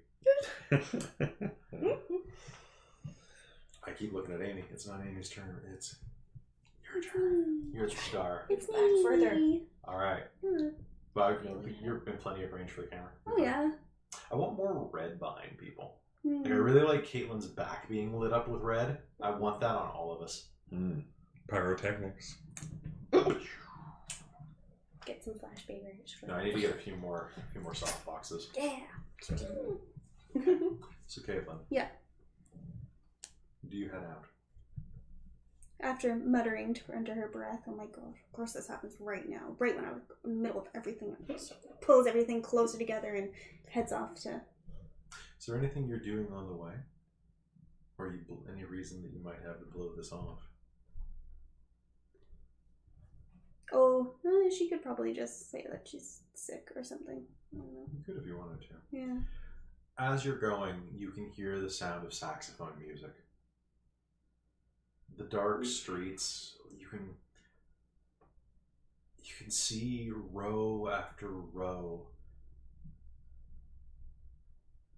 of streetlight suddenly flicker to life.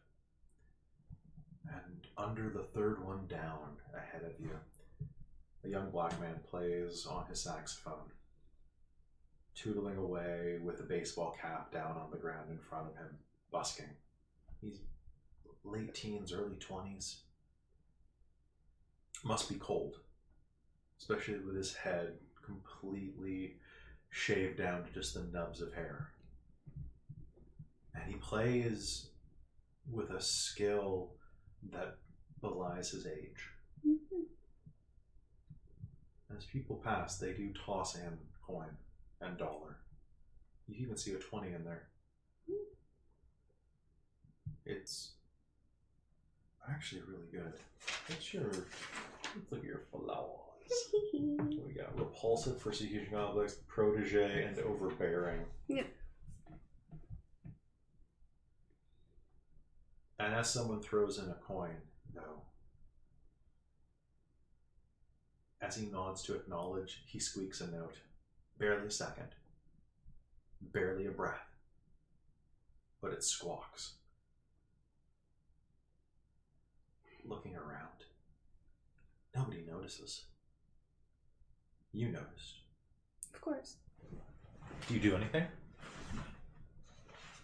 She'll walk over. She'll toss a coin in and probably mutter like to him so that he hears, like, just keep practicing. He nods and plays. Excellent. You head down into the subway, catch the train, and get off at the station.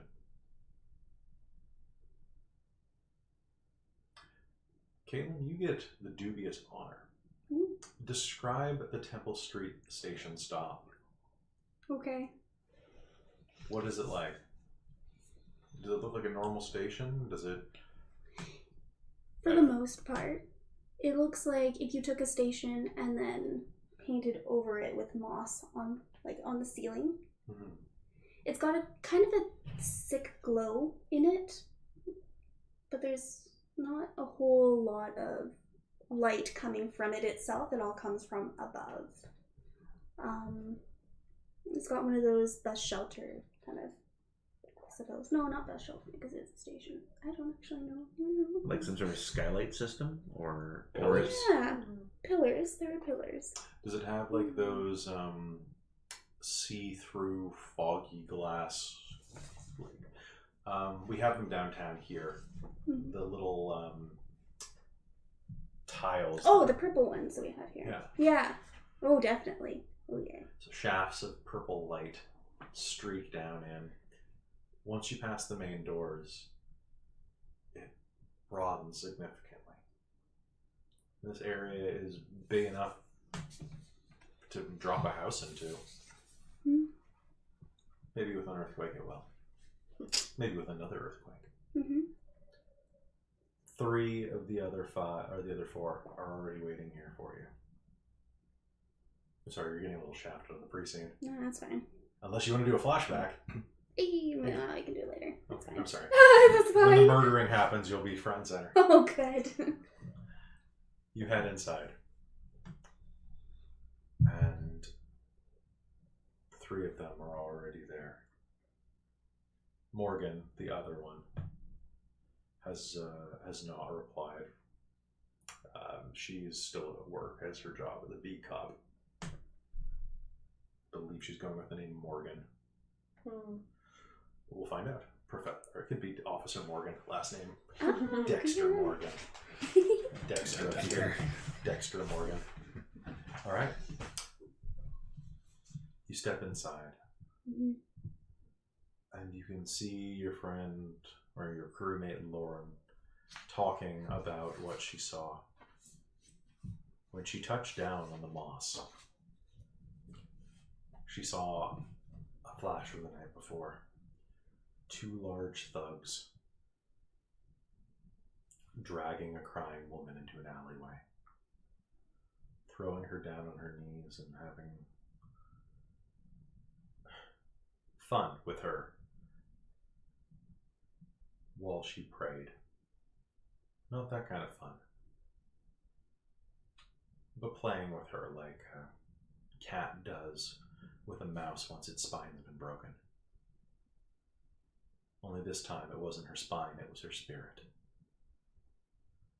And they just kept saying one thing over and over.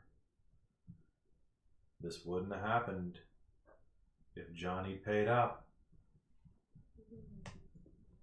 This wouldn't have happened if your boy didn't have such a problem with the dice. Maybe this will send him a message. And then they shot her twice in the back of the head.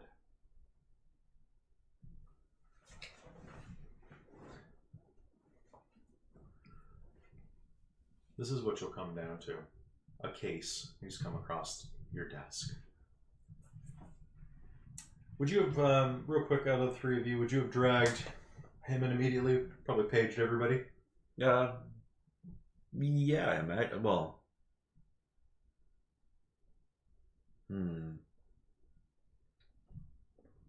Well, if you had mentioned anything about the ring at all, maybe being missing or anything like that, would you have? There might have been 10. I would have mentioned what I saw. I'll add one more detail to that, actually. Or forward, rather. In the background, the moss didn't see it, but there was someone standing nearby, a 3rd person. And all you could hear was the sound of a clock.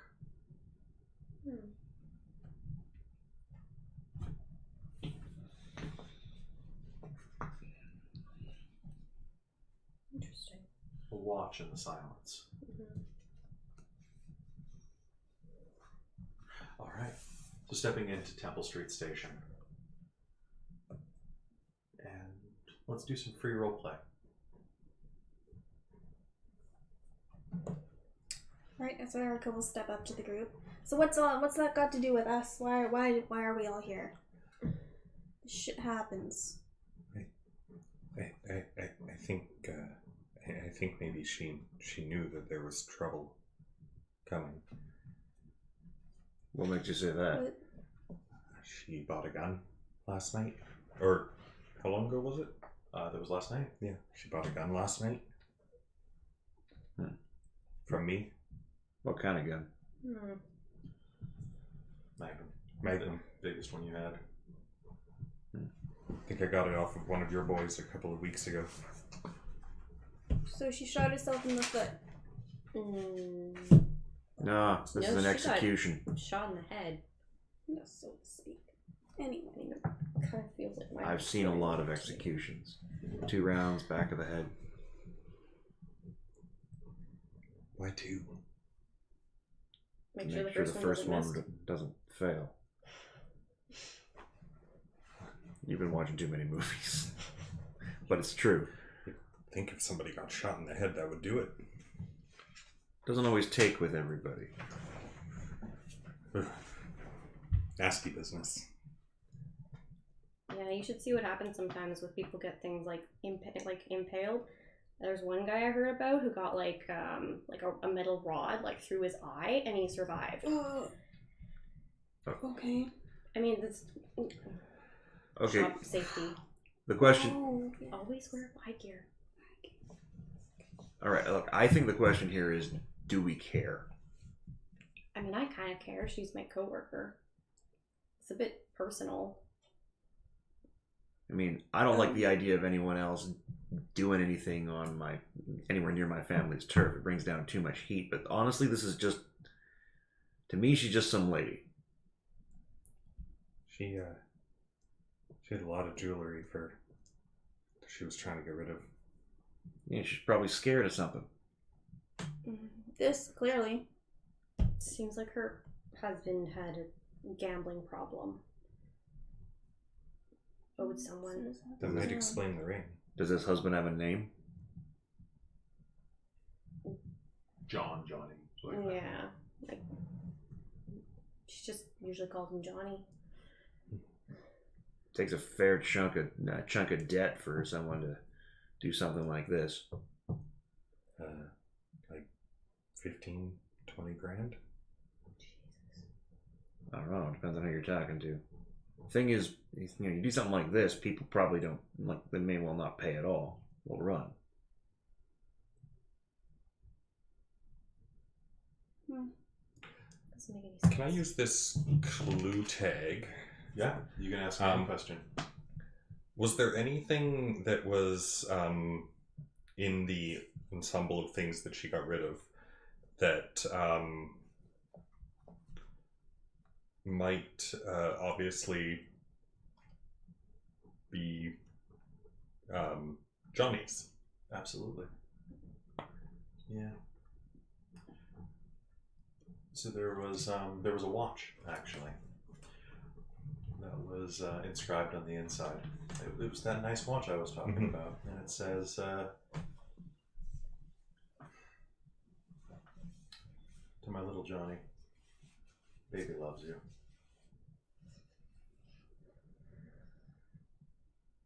To my little Johnny, baby loves you. What's that from? She also sold me, I think, Johnny's watch. I'm really thinking this is a case of a lady just fall in love for the wrong guy.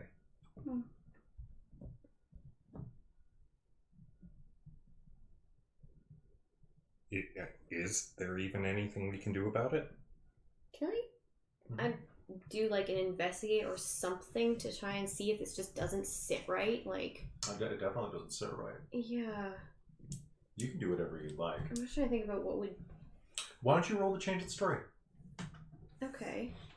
So how do I do that? So, look on your player move sheet. Mm-hmm. So, for this, change the story, or change the game. When you use your abilities to give yourself or allies an advantage, roll plus power. Do you have anything that you'd like to try to use right now? So technically I didn't have you roll that power before. So situations changed.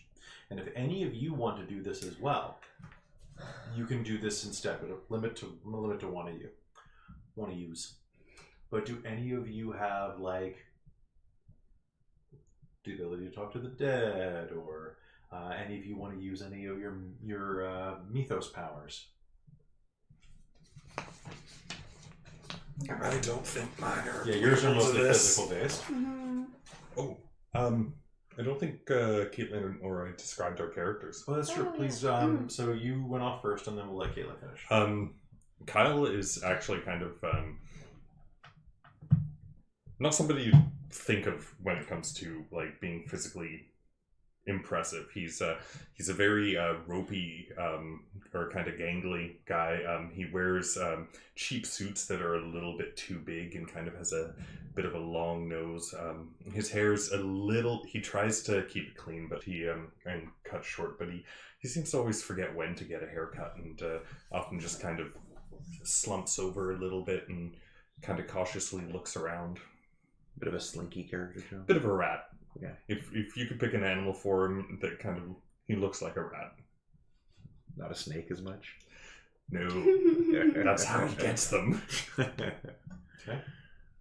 Alright, so Erica's got currently she's got like a black coat on with like a hood, but she's also got black hair. Kind of comes down to probably about here, so just past her shoulders. Does she wear it over like?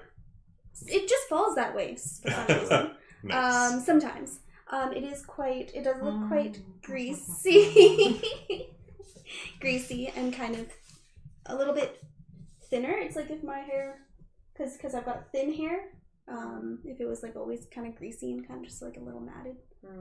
And she's usually just like hunched over her either papers or music or books, or she'll often carry her side bag in her arms, just like this, just kind of holding everything quite close to her. And yeah, she's got a little bit of she's also a little gangly. Yeah. Okay. Small group. Mm-hmm. All right. So someone is going to change the game. Is that Amy?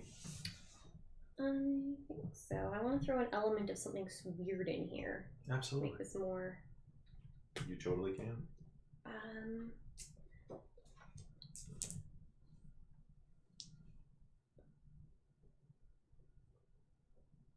So maybe that ticking watch. Maybe I've heard that before. That All right. particular one. That sounds fantastic. Or it's shown up in a couple places. Sure. That sounds perfectly good. There's a lot of watches in this game.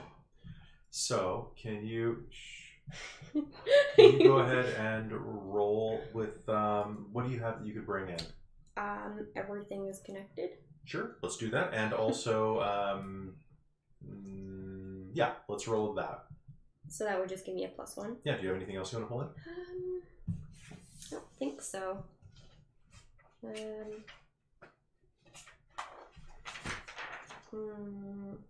No, I don't think there's anything else I can really use here. Okay, and I have nothing else that I want to drag in here. Well, we'll see if this does anything. That's 8. 8 is enough. So, you're about to hand me a piece of paper and I'm not going to read it. What was it? Show me.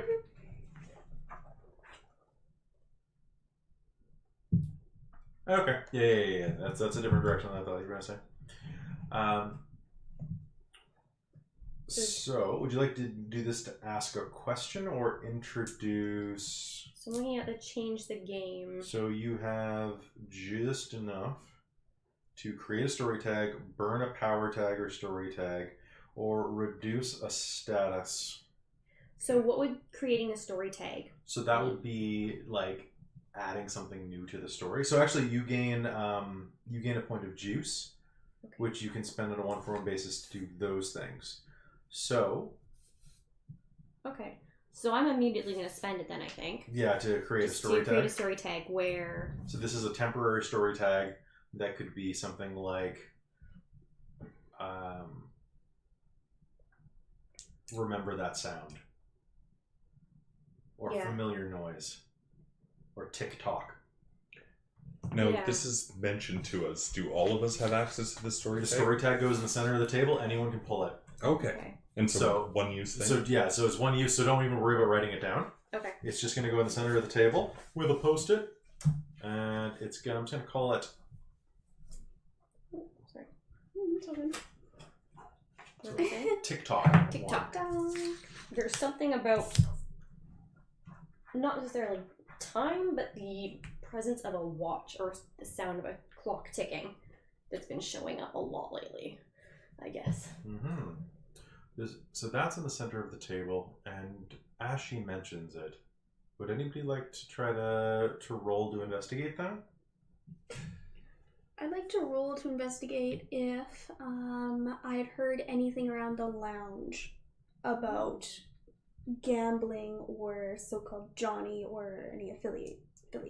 There is absolutely. So what I'm Okay. going to give you for that is, do you have anything that's based on attention to detail or memory or hearing? Not really. I'm obsessive. But, not really. You can run, Wait. but you can't hide. Wait, you have obsessive? That's a negative. No, that was a positive, actually. Was it? Because Yeah. don't you have obsessive as a flaw as well? Overbearing. Ah, okay. Mm. But obsessive could certainly apply if it, especially because she's a musician, right? If it's anything sound related, like if someone's watch is ticking out of tune. with Yeah, her- I'll allow obsessive. Yeah. What else do you have? Okay. Just like you can run, but you can't hide, but that's about it. Yeah, so The rest is like maneuvering, usually. Alright. This is why having more identity stuff is more useful, actually. Mhm. Yeah. It's a lot more applicable to daily, to like non-power based stuff. It's Yeah. interesting. Yeah. Okay, so you can totally add the +1 for that. Okay. And so you're rolling power +2 if you're evoking TikTok. Or pardon me, you're rolling roll +2. Which you might as well, it's on the table. Yeah, but if someone else could use it. Mhm. Does it get exhausted and go away? Yeah, I think he said it was in one. You know what? Use it. Or I'm gonna say that it doesn't right now because Caitlin's using it. It's all good. Because Caitlin's nervy. Because I need to read this book better. Okay. Alright, let's go.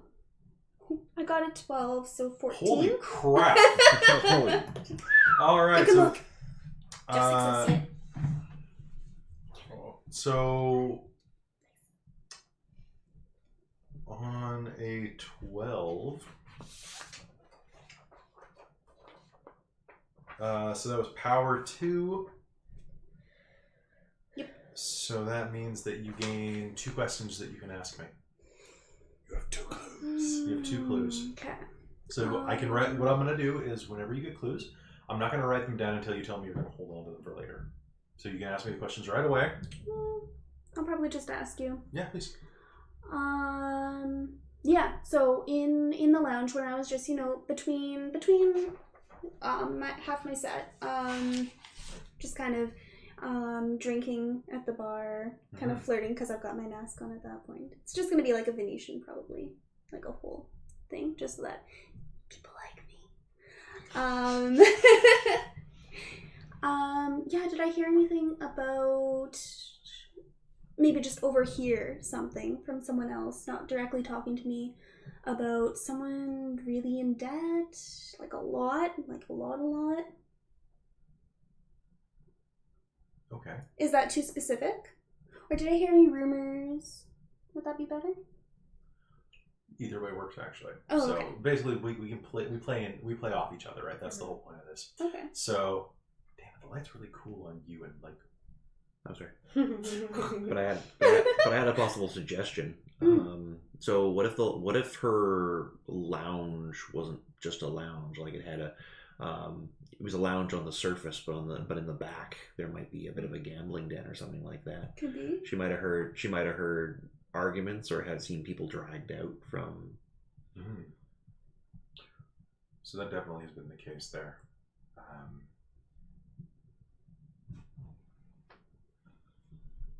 Okay, actually, I have to rearrange because I had something already. Give me 1 sec.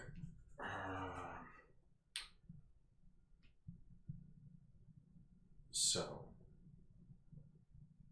with that, then rumors are. Do you want to go with that, by the way? Sure. Okay.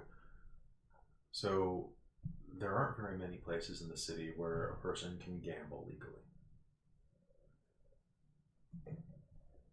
The ones at the back of the lounge tend to be high rollers that prefer discretion.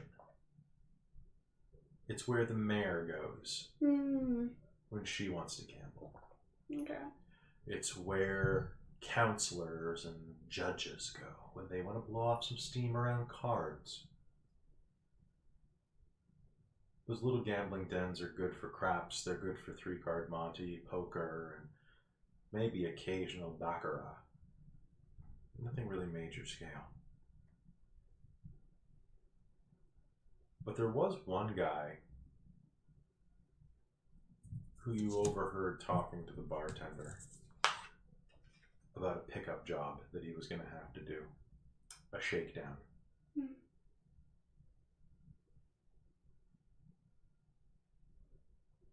wasn't that long ago, a week or two at most. Actually, less than a week. Would you like to ask your other question? And it can be something as basic as, who was this man, or something like that. If I don't know who he was in particular, who? Who's to say you don't? Oh, yeah, okay. You point blank and say, who was that man? Okay. Where do I know him? What do I know of this man? You have so much power in this system. It's kind of a little weird. It's very novel. Okay. Get used to it. It's kind of like The Final Girl, but really opened up. Okay. Yeah. What do I know of this man? Now,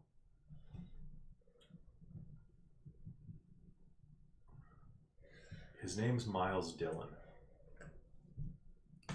But that's not the name he goes by. He's tall. Standing nearly 7 feet tall. A chiseled, thick body. A chest as broad as a table. Twice as hard. He wears dark green suits with a snakeskin handkerchief dangling out of the pocket.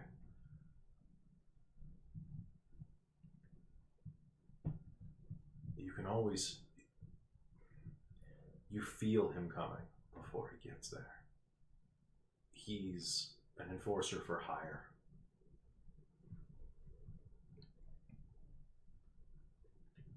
Huge, black, and heavily tattooed. His face, neck, hands, arms, all of it. Myriad black patterns on his already dark skin. So much so that it reflects the light with a sickly sheen. He's an incredibly dangerous man. And without that extra work would probably be quite handsome. They say that you can hear him coming before he gets there. That loud, large watch that looks as big around as the lip of a coffee mug on his meaty, thick as a cow's leg wrist.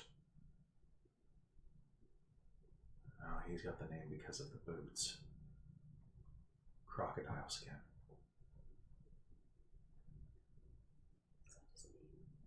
They call him the crocodile. Yeah. They say you can hear him coming before he gets you.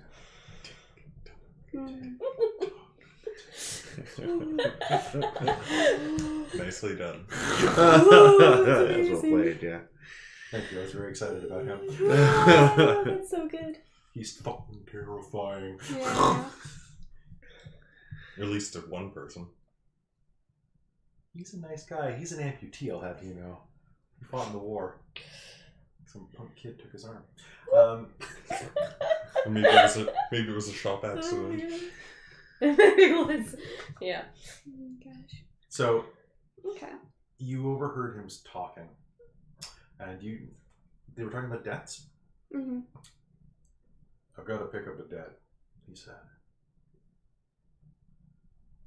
Shake some asshole down. Fuck it. Silk Road pays pretty well. The Silk Road. One of the few legitimate establishments in the city if you want to spin a wheel. Word has it that a couple of decades ago, they used to run opium rings out of it. It's an ostentatious piece on the other side of town, near Chinatown. Dangerous, exotic, with a bright oriental flair.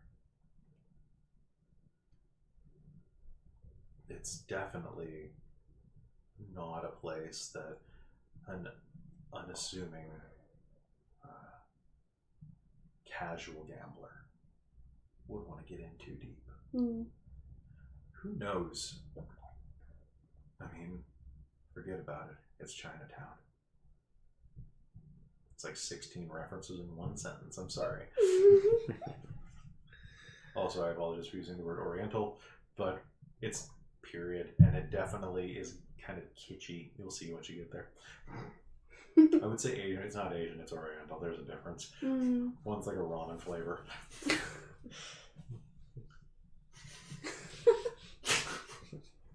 Boy. It's lawful good. Or lawful neutral.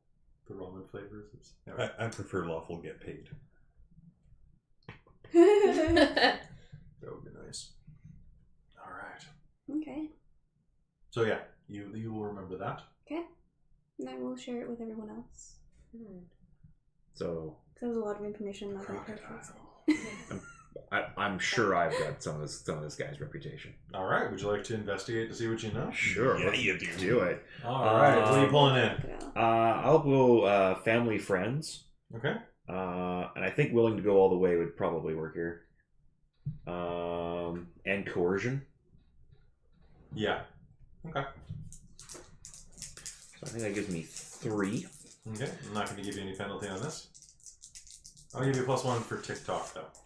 Okay. So you're at 4. And seen this before, count at all? No. Okay. So 4. It's going to give me 10. 10 total? Yep. Okay. So that'll give you 4 questions about the croc. Okay. 4 questions about the croc. Oh, you spent Mary's jewels. Oh, sorry. Question. Yo. If I can. When I used obsessive as a paratag, did I get attention to my? Only the weakness. Oh, okay. Gotcha. Okay.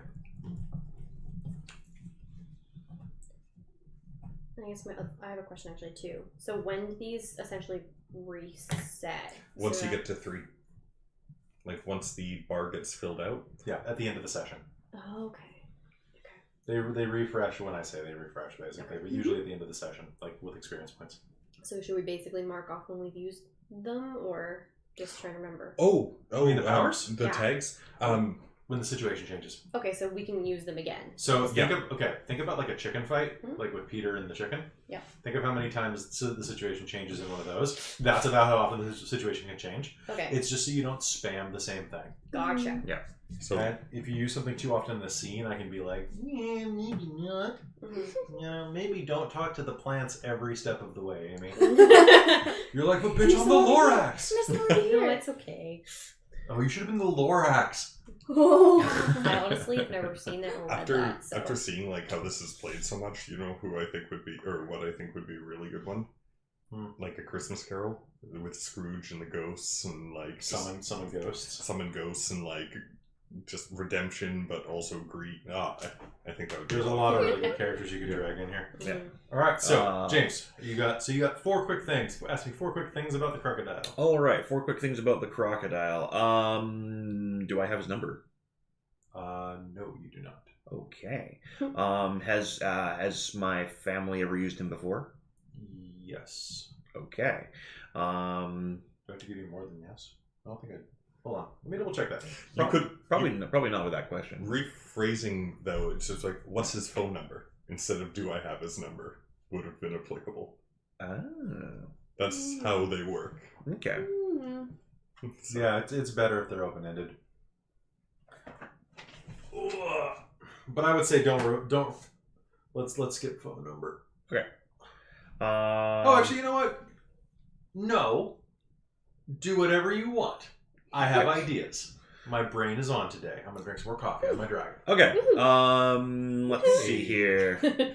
Where can he often be found? Where does he hang out? He hangs out down by the river usually, but a lot of the seedier clubs along the river. Okay. There are a number of places down there. He's a pretty transient drinker, but he does like music, and but generally he's pretty mobile. He sticks around his jobs. Okay. The river is probably the best place to check, Okay. or wherever he's working at the time. Okay. Who is he currently working for? He's currently freelance, but was very recently working for the Silk Road Casino. Okay. Well, Silk Road. Why? I'm kind of like. I'm just kind of thinking because I might well know who controls that casino, Mm-hmm. but because I imagine that's something my character would know. But do I roll investigation again? For Yeah. that, So or- why don't we think about this? So when you use your investigation, so how are you going about figuring this out? Would be a good one. So like Caitlin got a flashback. So with you, are you stepping aside to make a phone call? Yeah. So you pulled in family connections. Yeah. So you'll call up your cousin Vinny. Okay. Okay. And everybody's got one. I prefer Vincent. So you'll have a back and forth conversation with him where you'll ask him this question. He'll say, yeah, no, I know a little about the guy. He hangs out down by the river, and he moves around a lot. He's really loyal to whoever he's working with. Okay.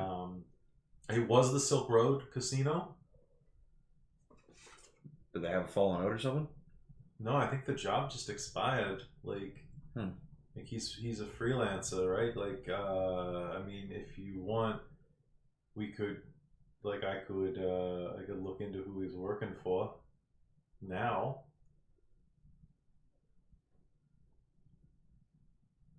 Nah, that's okay, Vinny. I don't want you to put yourself out there. No, that's good. I don't like to. But what else? What else?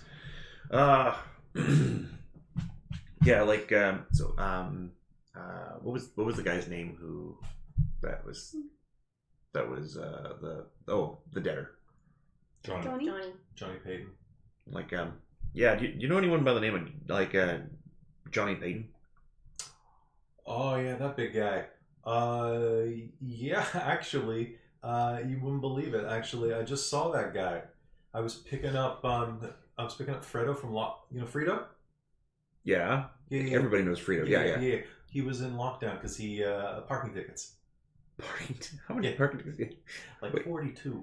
Oh. I don't know how he does that, and it's really funny because the car was actually used for an expeditious retreat earlier that week. So it's kind of funny they got him for the parking tickets and not like Yeah. Thank God there's no cameras outside. Right. Yeah, no parking tickets. So I bailed him out. Mm-hmm. And that guy, John Payton. Yeah. Yeah, big mook, right? Yeah, that's the guy. Yeah, like big beard and Yeah. yeah. He's in lockdown right now. Looks like someone beat the hell out of him. Looks like he was in the drunk tank side. Okay. I've met that guy before. Real mean drunk. Like to take a swing? Oh yeah.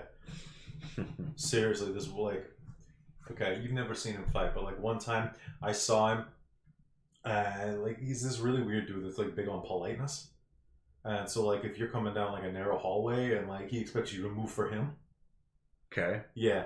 Like let's just say that like this guy named Tommy Tutos, I know it's a dumb name, but I don't make these names up. Like it's because he dances like he's got like two. It's a long story, but yeah, no, like he laid him the hell out. Like seriously. Yeah. So yeah, you have one more clue you can ask. Okay. And actually, this opens up because you can actually ask about a lot of things at this moment. Yeah.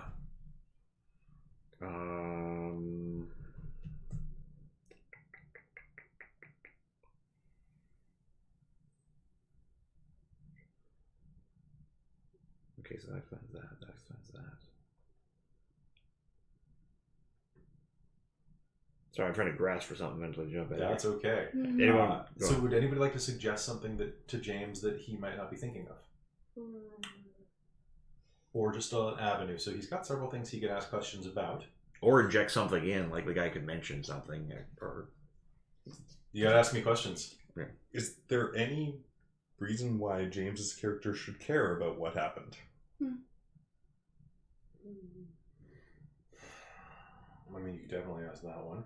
But yeah, you're kind of looking for a reason to care right now, right? Yeah, because right now it just seems like, at least to Nick, this is just some woman who picked the wrong guy and got herself killed as a result. It's tragic, but it's not really. You my know what? problem. I'll give you that. You're talking on the phone, and then he kind of trails on and on and on. And you hear the sound of grinding metal. The brakes of a train as it prepares to dip into the black recesses of the earth. The horn.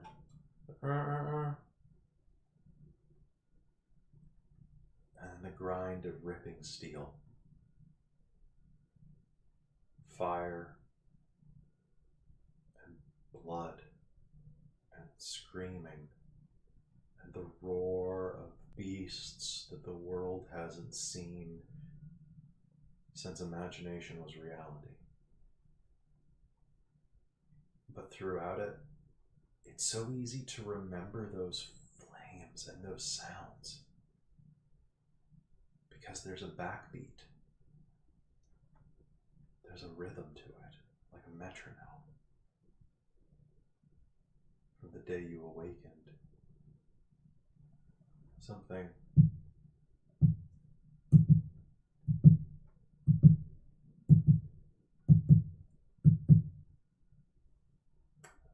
Or is it more?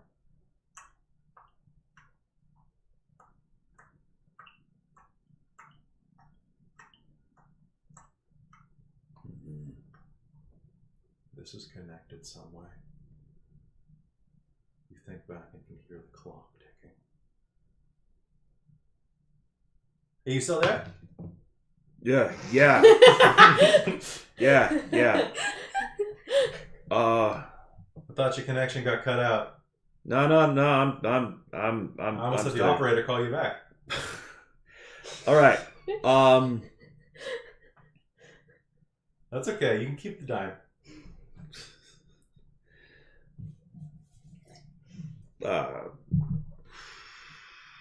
I'm still really nice. Right back to scrolling because I still got to figure out what this question is. Yeah, if I need to talk to the crocodile, like, how do I what's the best way of going about doing that? I would say don't, but No, I mean, like, I really gotta talk to him. I'll look to see if I can find him. I think the best place to go would maybe be, I guess, like Silk Road, and see if like maybe he's working there and he's just kind of hiding under the surface or something. He might be there gambling. It is down by his haunt, like it's just off the river. Okay. I mean, Okay. look, I'll look into it if I can. Okay, but Yeah. I check with them. Just keep yourself out of trouble, okay? Oh yeah, always. You know what? Trouble and me, we are not good friends. I am not a fan of trouble. We're just potentially dealing with some serious shit here. Just Yeah. You said crocodile. Buddy, you don't get much more serious than that in this town. all right. Take care of yourself, Vinny. Fucker eats people. Click. Oh. I'm gonna come wandering back over. He'll probably look disturbed for the first time ever.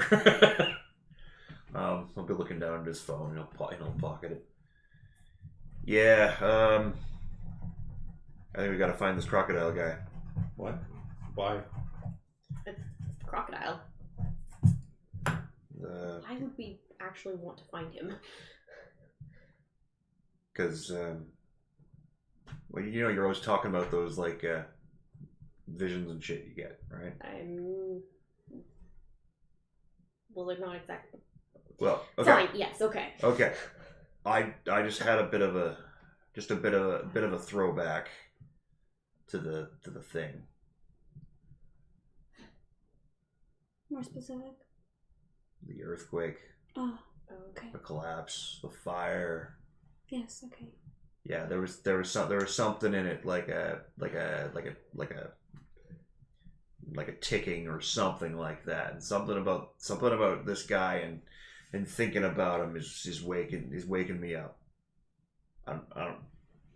Is that the right way to put it? I don't know. I think we gotta find this guy. You think he had something to do with it?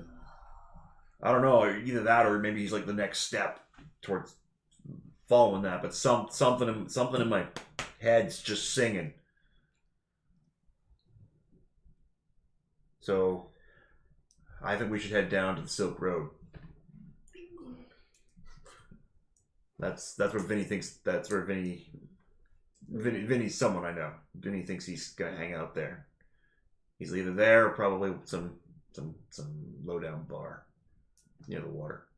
Well, either way, why don't we change first and then head out? Yes, this high end place. You guys should probably dress up a little. Oh. That'll be an adventure. Well, hey, that's kind of what this whole thing's about, right? All right. On that note, we move ahead. Yes, you want to. So James's character has a weakness about not giving a fuck about stuff or something like that. Oh, okay. No regard for others. No regard for others. And his question, him role playing that, like his question ate up a clue about like why should he care about it, right? Mm-hmm. Would that give him an attention for that weakness because it negatively impacted him? No, because it didn't come up as a directly negative status. Got it. And it also it's more internally focused. Also, I think I too. gave him an extra clue by accident. So. Yeah, like that's more like I don't care about others, but I do care about myself. Yeah. Right, and that was about me. Don't let him eat you. I wonder if I can take it. I might survive. That might not be the best. Don't thing. try it. We'll find out. Don't try it. It's not good. It's not good. It's not good. I have like a unicorn on my head. So beautiful. Yeah, I'll. Yay. Okay. So how's everybody enjoying the system so far? I like I it. It was a bit slow to get used to it, but I think we're building. I think that it's like there's still some issues that I'm seeing with it, and like some problems I'm having just kind of addressing it more toward your side of things and letting you take that. And I know that's kind of hard, right? Because it's not like Well, none of us are used to that. yeah, Yeah, we're used to games that are a lot more kind of centralized focus for the storyteller, and that's not as much of this. It gives you like we have that power. But we're also like really well trained to be not meta about it, right? And this kind of lets you bring in that meta knowledge and in fact, it's There's encouraged. a lot of potential though. Like this kind of a system can like really be like creativity. Go. Yeah, I think this is a game where you definitely want to be on your A game going in. Mm-hmm. Because it seems like bringing in flashbacks. I mean, it's once per session, but like that just go with it. Apparently, Yeah. Like Mm-hmm. it seems like a kind of it gives you free reign because it's not something you even really roll for. You just do it. and it gives you extra, and it changes the story or gives you stuff for the story. Mm. So right now, if you want, The montage. you could have a montage where you're just working the casino. Yeah. So someone takes point on that. Not me. Well, I would say Caitlin probably would be the best one because she's had the least amount of screen time. So Caitlin could do this immediately and say that you go and work the casino and gain 3 clues based on with a method and source based on the description. You could prepare for your next activity. What is that? So like we go prepare ourselves to go to a high end. You know, we have like a dress up montage, like makeover, makeover. Here's 3 juice. I'm not kidding. Yeah. You can choose from the effect improvements under change the game using that. Oh, and this is something that each of us can do. So we can actually have different things going on, too. Yeah. Whenever your player has some downtime, choose one way to your spend character, it. yeah. Yeah. Now, that's usually when you have, like, the spotlight shifted off of you. So in this case, I think that... I think as a group, treating it as a thing would be the best. And having someone be the pilot. So, does anybody want to do one of those, or we want to role play it out? Like, how do you want to... Well, we could do like a montage of getting ready for it, but I think it would be more fun if everyone was involved with the gathering clues. That sounds good. All right, so that sounds great. So, how do you prepare to go out here? Individually? As a group. I can probably, if it's a gambling place, I can probably find some old chips or at least some cash back at the shop that we could use to. You know what you blend could in. do? If we use some of the stuff from your shop, I'm sure we can make one or more of us look a bit more like a high roller. Yeah, I don't have much in the way of high roller jewelry, so to speak. Yeah.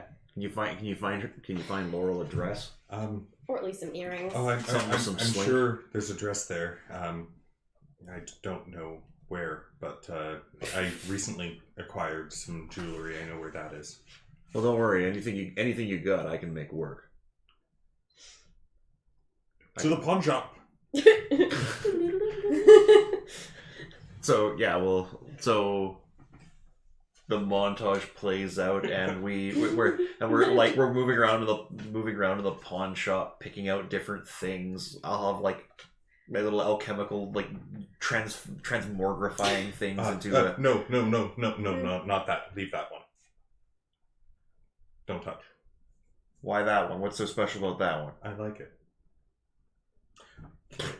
Seems like a pretty fair reason. Well, now it's serving a better purpose. So I'm going to do... So, Amy, if you're the one that's getting dolled up, I'm going to give you beautiful accessories as a story tag. It's a +2. And then I'm going to give you a negative status tag called Dead Woman's Jewels. They are not simultaneous, or they could be, and they cancel out, but those could later come up against you. So if someone doesn't know what they are or whose they belong to, it's way more beneficial to you. Let's not draw attention to these. You've got a little bit of a conflict going on over here. So that's 1 juice spent on acquiring the story tag. Okay. Would anybody like Are these both story tags or just one? of The them? one's a negative, so that's just for free. Okay, so this one's story tag. Just gonna. Would anybody like to do anything else at the pawn shop, such as you could spend a juice to just immediately acquire a gun? I'll do that. Yeah? Sure. There you go. You have gun. Cool. That is a lasting tag. It is available until you lose it. Okay. Which it might be really easy. Yeah, that's fine. Oh no, sewer grate! Oh. They all float down here. Ow! You know what they say or something? Waha! Waha! Waha! What? Watch out for crocodiles in the sewers. Yep. Watch out for clowns in the sewers even more. Yeah. Alright, so we've got 1 more juice. No gin. That might also be a better name for it in this particular scenario. Have some gin, yeah? Yeah. Yeah. Well, Erica's probably gonna get dressed up in like what she would wear to do like a lounge performance. So there's that. I don't know.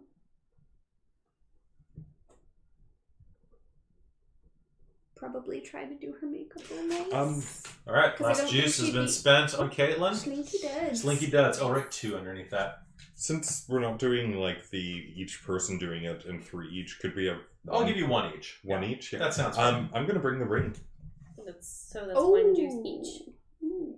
I'm that means? just gonna have that on me, just in case, because I have a feeling that's where a lot of the debt went. This actually is a much deeper mystery than it's really interesting. I came up with this in 5 minutes, and like after like 2 hours of being like, what do I do? And it's like, oh, that and that and that and that and that and that. They have a how to plot mystery section of this book where they show you pictures of an iceberg.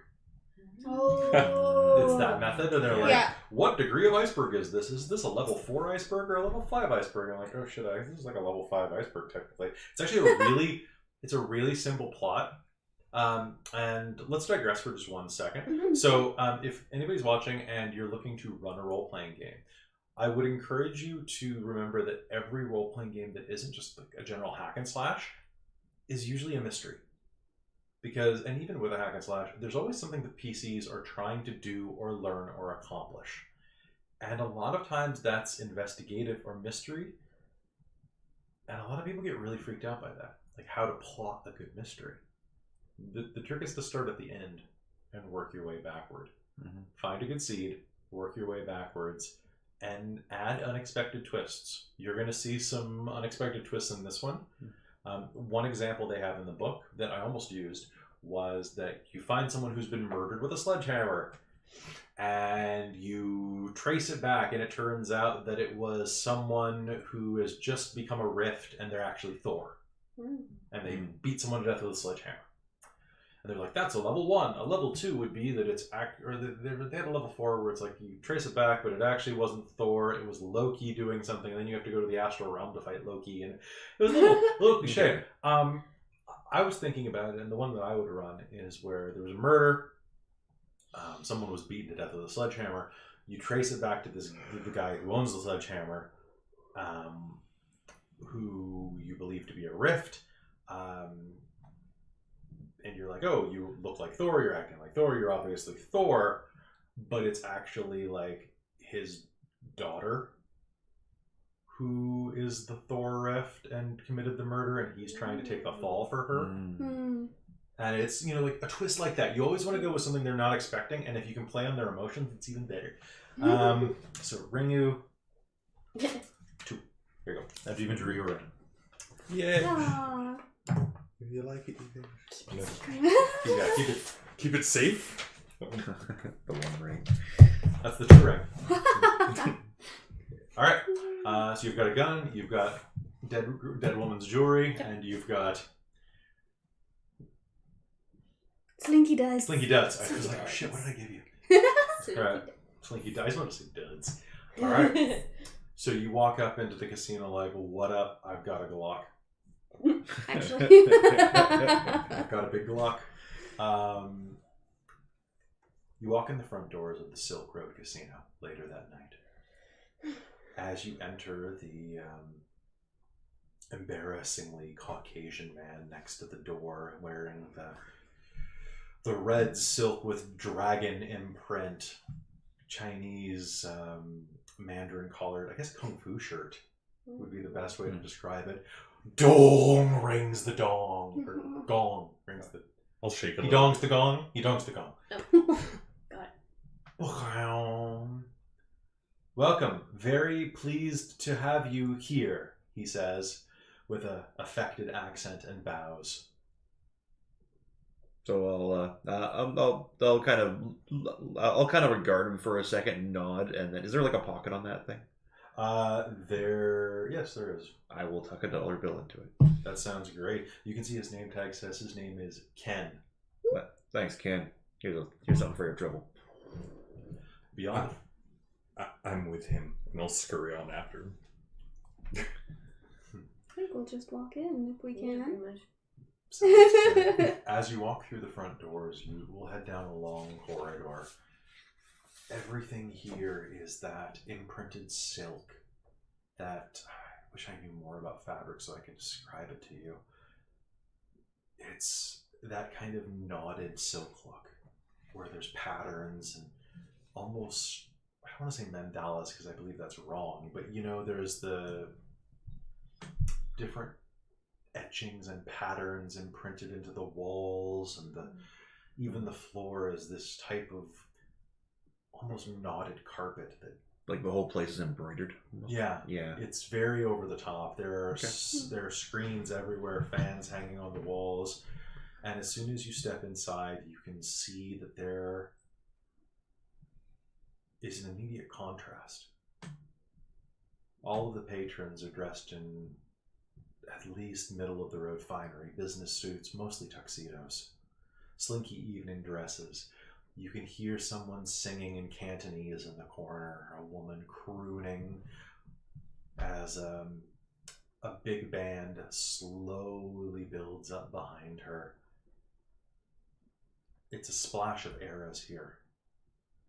And now that you've left Ken behind at the door, everyone inside is of Asian descent. At least all of the workers. A barman smiles at you across the way. A bright red embroidered vest and a pair of white shirt sleeves sticking out. There must be 100 people in here gambling at various tables.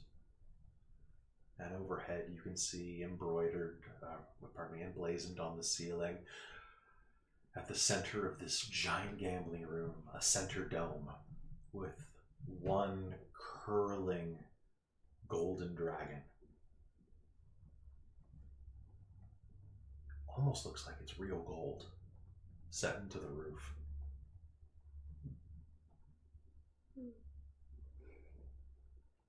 Where do you go? Tell me about this place. You feel very good here. I'm just looking at the gold. Like, do you want to, like, you're looking for, like, description or, like, how we act? I don't care. Okay. Tell me the story. All right. I think this place is probably divided well in two. It's got kind of like a lower area where all the gambling goes up, and then there's kind of like an upper lounge area where people can sit with their drinks and look down over and kind of feel the temptation kind of calling to them from afar. I agree, and the gambling area is thick with blue smoke. Oh yeah. It covers like a mist. Yeah. I'm going to head up to the lounge and just kind of sit down and survey everything that's around. Okay. Maybe order a drink. Just something. A woman in a slinky purple dress that fastens at the shoulder, or that I guess just above the breast, sets down a drink napkin and a martini immediately in front of you. Compliments of the house, she says, giggling slightly as she walks away. Okay. I'll just sip and try to not look nervous and fail at it. Sounds good. I'm gonna go up to the bar and actually just like sit and look around. The man behind the bar is probably early 30s. His hair is cut short and is black and slicked back. He's got a bit of a cleft in his chin and is very handsome. You think, out of all the people here, he's probably maybe Korean? He stands out a little here. He's a little angular and obviously well muscled, especially his forearms from wiping the bar. Hi. What can I get for you?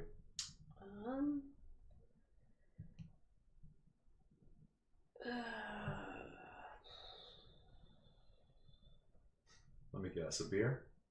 Or do you want something softer? Yeah, Bellinis. I can do a Bellini for you. My hero. But you have to tell me what kind of fruit you like. Beach. Peach? Why not? Absolutely. Peach Bellini. On the house. Is that common? For pretty ladies? No. Oh. But for you?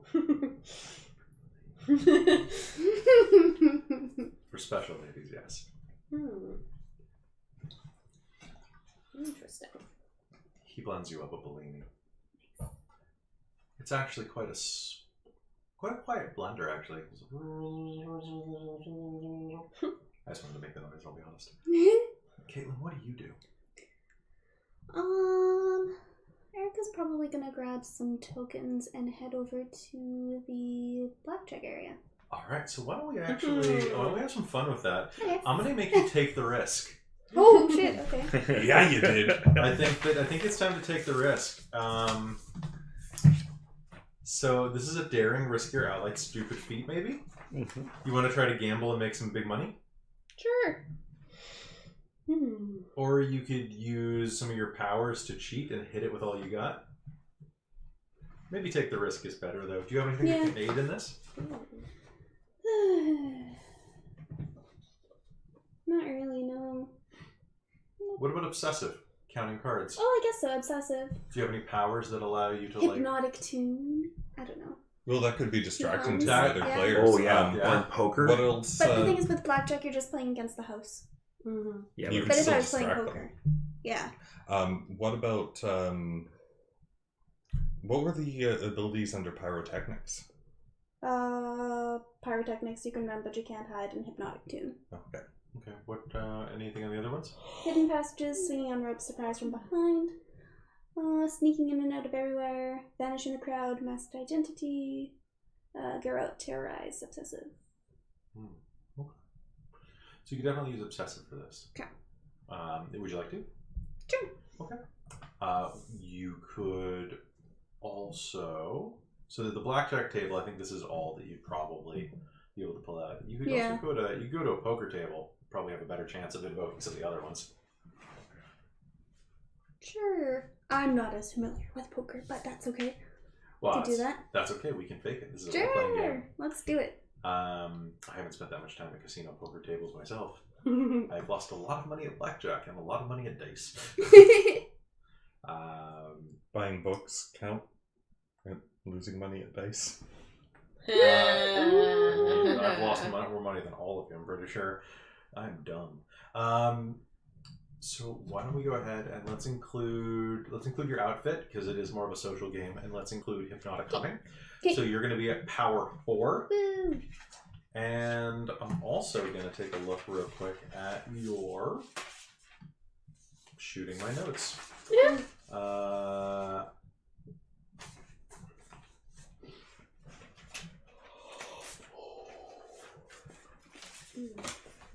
Yeah, actually, I'm just going to give you power 4. Okie doke. So do I just roll for it? Yeah, roll 2 Okay. dice, add 4. And you want more. Well, yes. Oh, all good. Oh my god. Would you roll? Boxcars? 12. 12 so to 4. 16. No, actually, I rolled 2 6s again. I've got loaded.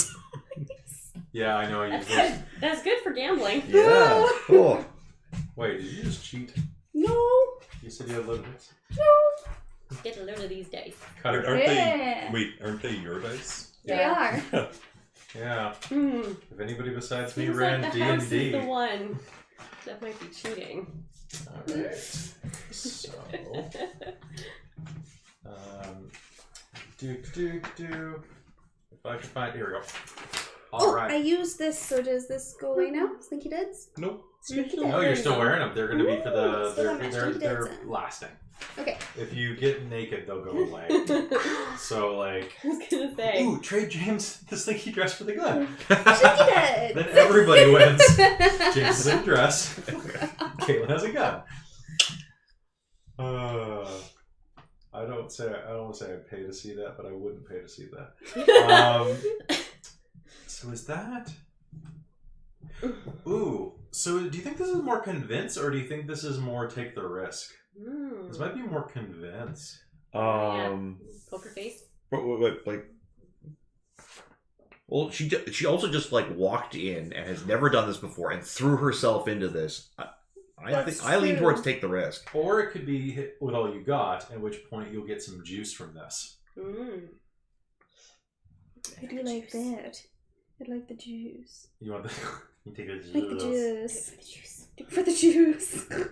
Or you could use this to change the game.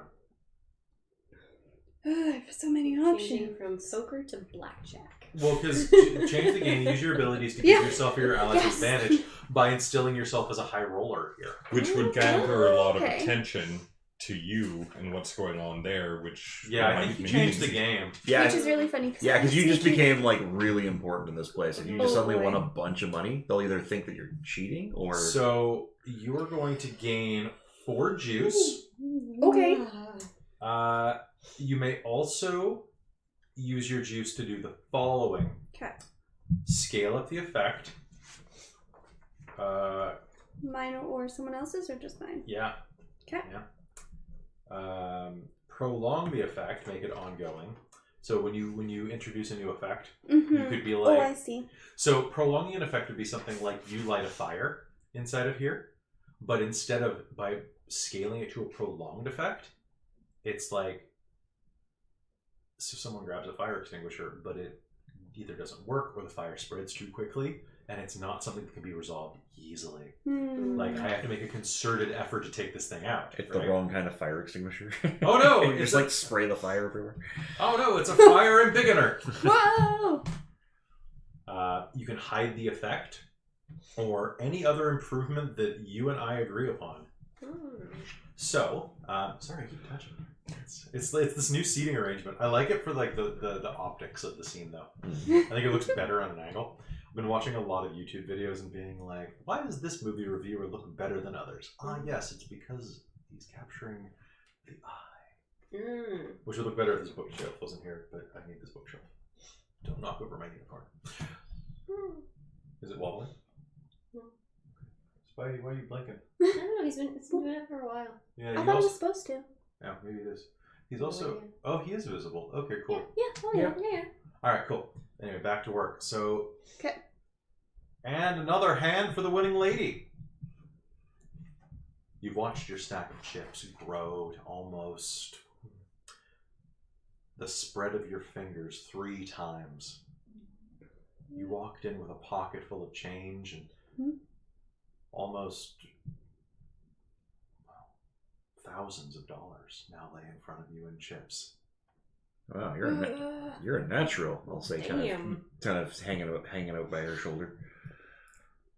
Yep. I'm Sure gonna am. use this distraction to, since everyone's kind of focused on what's going on there, I'm sitting on the lounge and I'm literally looking for the crocodile, like just looking around, seeing if any of this has gathered his attention or not. So what you will see is 2 men in suits heading over toward that table. Oh. They get there quickly. Sidle up alongside. I'm gonna get closer. Both of the suits are gray. One was wearing a blue tie, the other's wearing a red tie. Okay. They lean in, observe the scene for a moment and nod. And one of them, a white man in his late 40s with a square jaw and a matching haircut. I know you, don't I? He looks you up and down sternly. Okay. I know a lot of people. Nick. Carver? Yeah, that's right. What's your name? Special Agent Phelps. Oh, And shit. that thing. No, it didn't come up as a negative status yet. Yeah, okay. Don't worry, Okay. we'll just leave it. It'll come up in a second. You got attention. You having a good time tonight? Yeah, I'm having a fairly good time. This is quite the place. Yeah. Can I do something for you, officer? Just saying hi. It's good to see federal officers out enjoying the town life too. So what? Well, I was afraid you guys never really got it. Went out and had a drink at all or anything like that. Well, we're not supposed to on duty. I actually just wanted to mention to you. Are you on duty? Sorry, you wanted to mention something. I think you're in the wrong place. This is a Chinese casino, not a Chinese laundromat. If you want to get that stain taken care of, he'll flick your collar. You can see there's a drop of blood on it. Down the street, the wash and room. Good place. Okay, at this point, I'm gonna go with I'm actually going to I'm actually gonna use my powers a little bit. Is that okay? Yeah. Totally. I'm gonna if there's actually like a blood stain there, I'm just gonna reach up. I'm actually gonna reach up there and I want to transmute it into lipstick and then just smear it. And can I do that?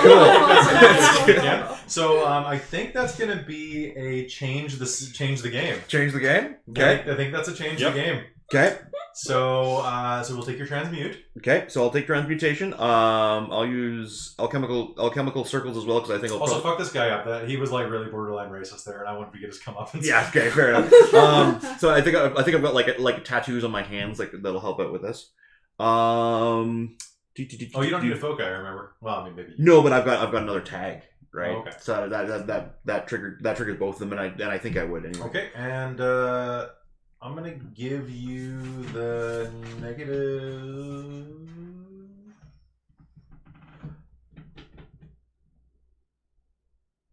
It doesn't really apply. Never mind. Go ahead. Okay, so that's I think +2 on this.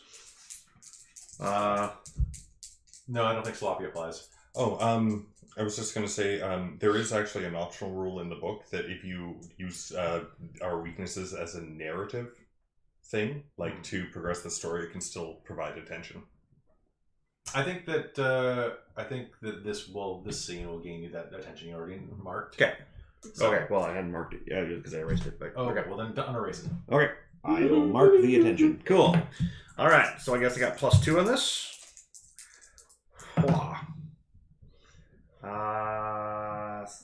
That's 10. All right, that is enough. So Okay.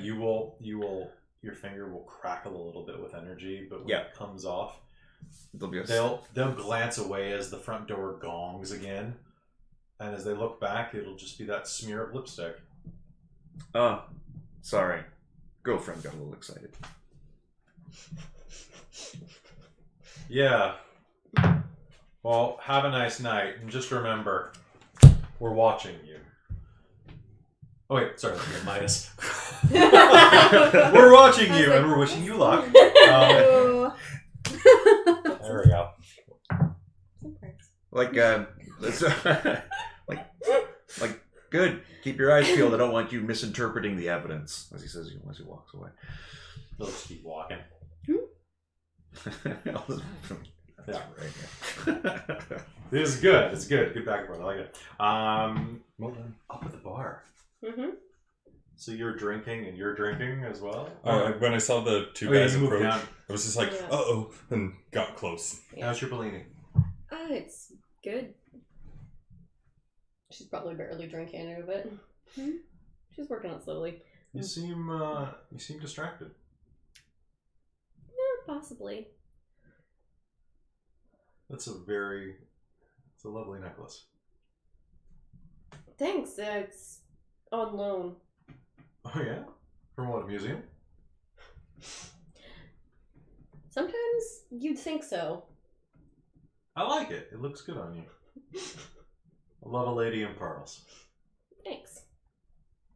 What's your name? Laurel. Kim. Nice to meet you, Kim. Nice to meet you too. Is there any interesting gossip around here? Interesting gossip. I Well- guess this is just, you know, you hear things. Like, Actually, there's one thing I've heard. what? Well, I hear.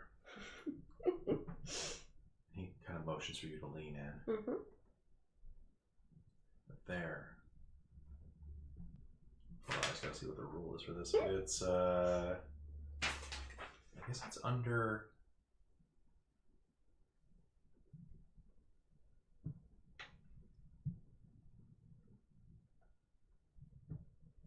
Is it that, or is it? Yeah, okay, I guess I'll say that. So, he'll lean in. I hear there's a devilishly handsome bartender. Is that so? He has a habit of dropping his number for beautiful young women. You'll have to tell me more about this. Oh, would you look Sounds at that? fascinating. And you glance down on the table. There's a phone number already there. Oh my god. He strikes again. Oh my. I didn't even notice. Take that with you, and maybe you'll convince me that I can tell you some more gossip. She'll take it. All right. All right. So I'm going.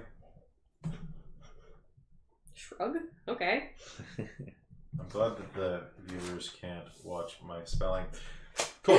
So I'm going to give you the +1 status Kim's convenience. do I get that? Yeah.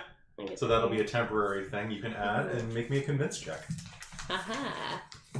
So, how do I do that? So convince is, well, I don't know. How do you talk him into giving you some information? I'm basically just going like, oh, you know, they like looking for some a thrill, like something interesting. Okay. Do you have any powers or traits that you can add to this besides the +3 from the clothes and taking his phone number? Don't worry, I'll flirt with them soon. Trust me. All good. Oh no. Being. I've been touching you all night. It was only a matter of time. I'm gonna double check what this. Always get Personality consent before thing touching is. your players. It's okay. You're really tense. You should actually go get a massage. I really should. I have a personality one called "Be kind to others." Okay, so you're a nice girl. He's being very nice. Okay, give me a plus. Give me a roll 4.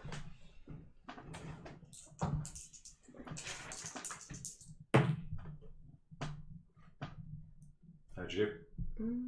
It'll be 13, I think. Nice. All right, so you are going to successfully change his agenda, and you can choose a relevant status to apply to him equal to 4. Ooh, wow. Which on the chart here, I'm just gonna give everybody a quick memo about this. So charts go like this, okay?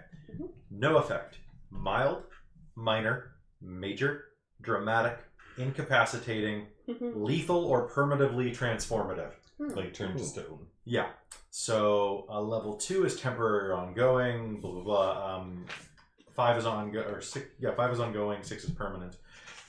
These are things like bruised, prone, broken arm, flat tire, suffocating, defeated, oblivious, dead. That's a 6. But like that's the way your health works too. Okay. So you have a 4 point, which is a dramatic. So maybe I gave you too many points there to roll, but hey, so a dramatic. So this could be that you cause him to spill something he shouldn't. Yeah, I'm hoping that he's gonna think that sharing the information is probably harmless. What's she gonna do with it? Okay. So what's a status? Give me a quick. Like swooning kind of thing? Yeah, it could. Enamored, naive, Infatuated. infatuated, Charmed. obsessed. Motor mouth. Yeah, Like maybe he thinks like, oh, I can tell you dangerous things about dangerous people, and gets too far into it. Or he's trying to impress? Yeah. Yeah. Keen to impress. Yeah.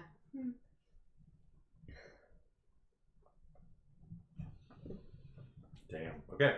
So trying to impress 4. What do you want to know? I can tell you just about anything about this place. I've been here for almost 3 years. I heard there's someone named the Crocodile. What do you know about him? That big guy? Yeah. Oh boy, he was working here for a while, and real scary guy. Debt collector, leg breaker. Is he really a man-eater? Like, does he actually eat people? The way I hear it, I think not. I think that's just a myth. It kind of, but it's hard to tell. A while ago, someone shot him in the mouth. Most of his teeth are fake now. He has these giant, jagged grills. Huh? I've seen him just bite through walnuts and all sorts of things. That's nuts. Yeah. I mean, that's crazy. Yeah, it is. They're really clever. Thanks. The last time I saw him was, I don't know, earlier this week actually. He was in here getting, I guess, his last paycheck. Huh. He's working with another crew now. The Marydale boys. Marydale boys. Yeah, they're over on Marydale Street. That explains, I mean, the name. You know, near Royalwood Park. But yeah, I know the area. What were they called? The Marydale? Marydale boys. Marydale boys. Huh. You think they're doing anything, like, exciting? Well, I mean, I don't want to brag. I mean, I've seen some of their guys in here.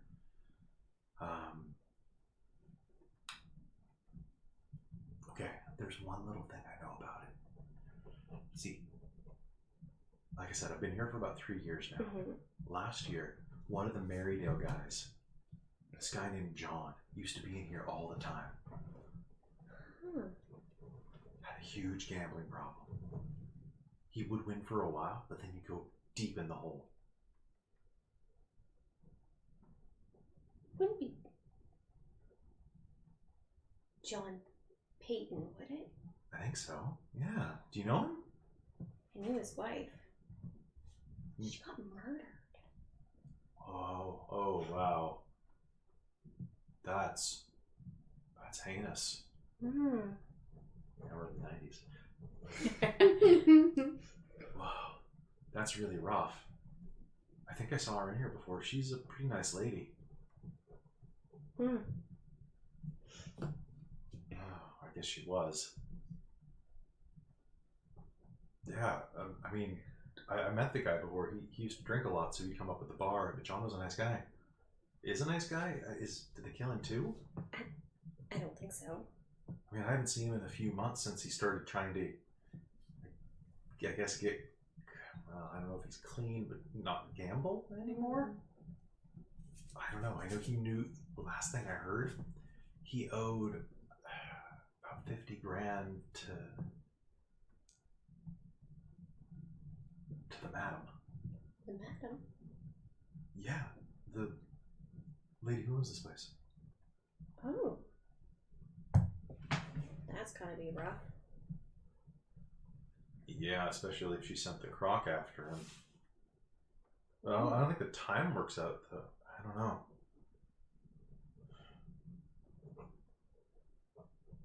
Anyway, that's a lot of stuff. Yeah, it's an exciting life. What do you do for a living? Honestly, I'm a teacher. I can see that. You got a kind face. I try. My mom was a teacher. Sunday school. Yeah, no, high school. Brutal. Sometimes. Anyway, I should get back to my friends. Yeah, that sounds... I should get back to work too, but definitely try that number sometime. I hear there's a great guy at the other end of the line that definitely would enjoy taking you out to dinner. Well, that certainly sounds intriguing. I always enjoy a mystery. Teacher's got to eat. That she does. I'm gonna wander back over this way and try All to see where everyone went. Now, flashing over to you, you wandered out by the table. And Just kind of around the outskirts of it, not mixing with the crowd. so, can you do me a favor? I want you to make me a roll, my friend. All right. You are going to... Hold on one moment. You're going to face danger.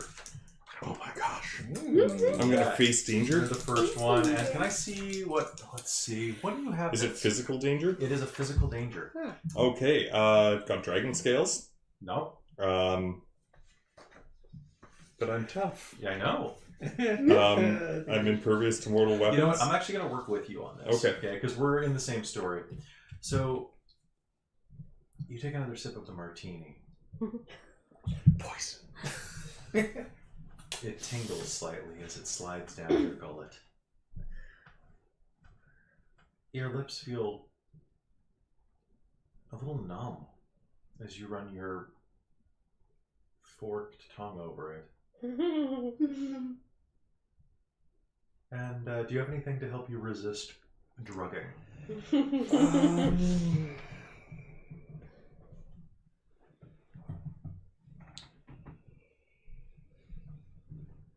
I do not think so. All right. Do you have anything that would help me with drugging?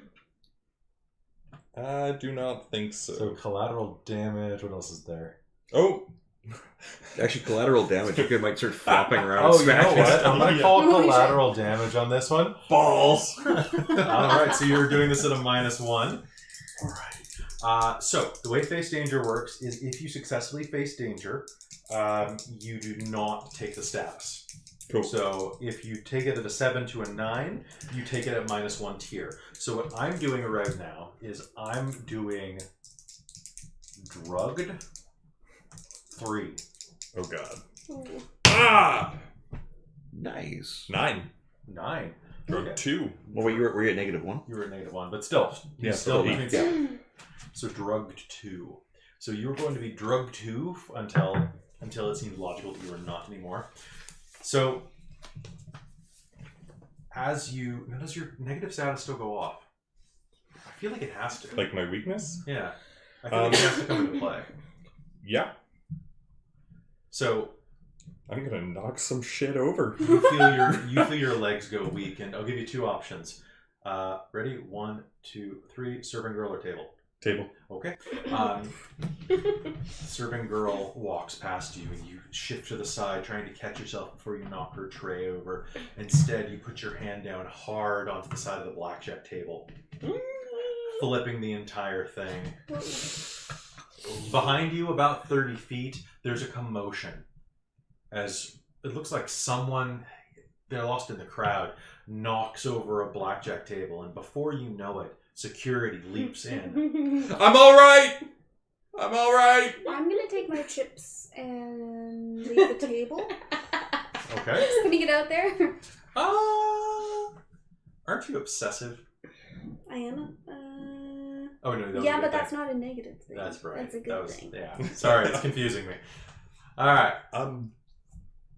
So, So we've got these would you guards like coming would you out. like to try to sneak away through the crowd? Oh, sneak is... Would you like to sneak around? No, you know what? If I'm drugged, I'm not thinking clearly, and like one of the things with the might and everything is he's been terrified of it and trying to So control you're it. trying to But- push through. So if people are coming up to help me, I'm gonna go, no, I'm not. He's mumbling like, I'm alright, I got this, and just gently bat people away. All right. So that's gonna be. Oh boy. So That's gonna be a go toe to toe because you're trying to struggle for control here. okay, now oh god. So what's your power on this one? Well, I've got overwhelming might. So you're going to. I just because I think that this will be fantastic. I want to be the character's not doing it, but I want the character to be causing as much chaos as possible. So I can't bring in collateral damage again because I've already evoked it once. So I'm going to use overwhelming might, maybe reduce to rubble as like flipping through the table or smash somebody through it accidentally. Okay. And you know what? Maybe even my enormous wings as just bats somebody away, just kind of losing control and just smacking everything all over the place. I have a suggestion, right? Like, so this whole thing is like the gambling area down here and the lounge up here, and the whole lounge is being held up by kind of some of those like artisanal, like carved columns or something like that. I could see you shouldering one of those ones and be like, use it for support to try and pull myself up and just like smashing through it accidentally. All right. So why don't we go ahead, and you're still drugged, so take that status into effect. Okay. Can you remind me how it works with like are very obviously supernatural. So they happen. Yeah. People will either not notice or they will immediately forget Awesome. at the end of it, but the resulting carnage remains. Yeah. So somehow he knocked down this pillar. Oh, There was a structural weakness and this drunk slammed into it. or maybe it had That's termites that no one saw or right. something like that. But it's still his fault. Yeah. That is the thing that everyone will remember. Yeah. It had termites, but this asshole is basically what's going to happen. Yeah. So you're going to do this in -2, so I think you're a total of +1. Yep. Also, I don't know if it's applicable, but I do also have a weakness of neighborhood sightings. You're at a flat 0 then. Balls. not bad. 9. That actually works. All right. So go toe to toe with a 9. That means that you Block, dodge. I'm going to choose block, dodge, or counter their attempts to get at me by accidentally knocking down the pillar to the lounge. Oh god. Well, All I'm right. in the lounge still. That's You might not be for long. And he's trying to speak, but I got it. All right. So you will pull back, and your wing lashes out and smashes through the pillar. Yep. Okay, dropping the fake lower roof down on the stairwell that you were just about to walk down. Yeah, can I I guess invoke or whatever my not made of Yes. flesh. So what we're gonna do is we're gonna switch the spotlight I made as of that tree. happens. So we're gonna say, of tree. Amy, you are going to face danger. Okay. So facing danger is so you've got your tree. Yep. And I've also got I can grow roots essentially to stabilize myself. Okay. So there's a couple things I can do Okay, here. so right now I've got you at a +2. Okay. I think 1 for stable, 1 for like skin. Okay. Okay. So, thankfully, I will not bleed, and I will probably regrow these limbs if they break off. But that will suck. No, that's like 11. Yeah, it's 11. Okay, so you are going to take you will take no status at all. So the Right. entire roof collapses on top of you. Great. And you will plant your roots into the ground. What does this look like? Basically,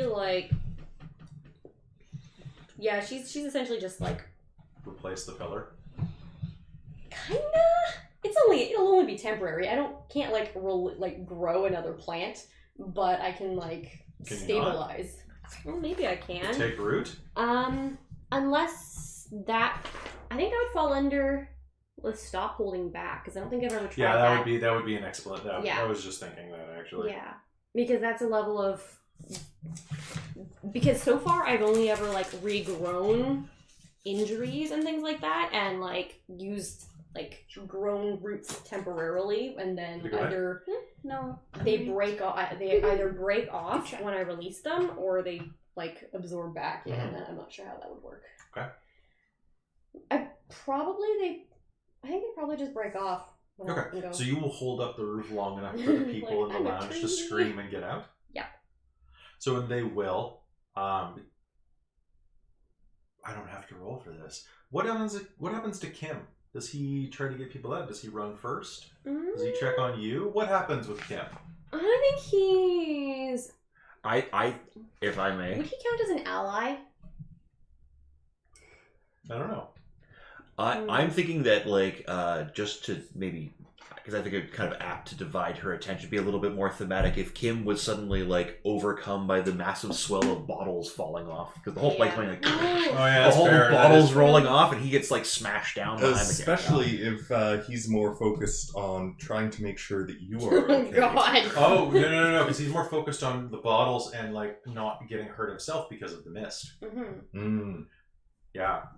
All right, so you will be able to shrug that off as people run down. Because I can provide shelter for allies as well, which is like... Is that one of your abilities? Yeah, that's basically all my tree stuff. Nice. All of it. Oh. All right, so why don't you give me one more roll? So that's going to be, would you take the risk to protect him as another part of the ceiling comes down? Yeah. Okay, so do this at a +1 for shelter for allies. Also, you determine allies, not me. Okay, cool. So I'm going to count him as an ally. Okay, and do you have anything else that you can throw into this? Not really, other than like caring deeply for the well-being of others. Yeah, that's a +1. Yeah. Maybe an eye for detail, so like being able to notice where the best support. No. I don't think so. I don't think I've got it clear enough. So 2. What do you have for your shop teacher? Craftsmanship, so making stuff, an eye for detail, and shop craftsmanship. You know the best way to support things. This is more of a dive and cover, right? This isn't. I don't have enough time to. Can I see your sheet real quick? Yeah. I'll see if I can just take a look at anything. Yeah, I think I'm basically using up all of my I'm a fucking tree to be a tree. No, actually, you know what? You have 2, so cares deeply for the well-being of others and be kind to others. I'll allow both of those. And shelter allies for sure. Yeah. Okay. So add 3 to this. Okay. Nice. Ooh. That's a 7? Yeah, that's just a 7. That is just a bare success. All right, so you're going to take the risk, and things are going to get messy, though. I'm going to have to give you a hard bargain on this one. Okay, so I can complicate things big time. I can deny you something they want, or that you want. I can make something horrible happen. I can turn your move against you, give you a status, reduce or remove a positive status, burn a tag, or force you to make a choice. I feel like I know what I want to do. Okay. But what do you think out of that list? Do you want to see? Yeah. So it's the middle one. The I still don't hard, know hard moves? Okay.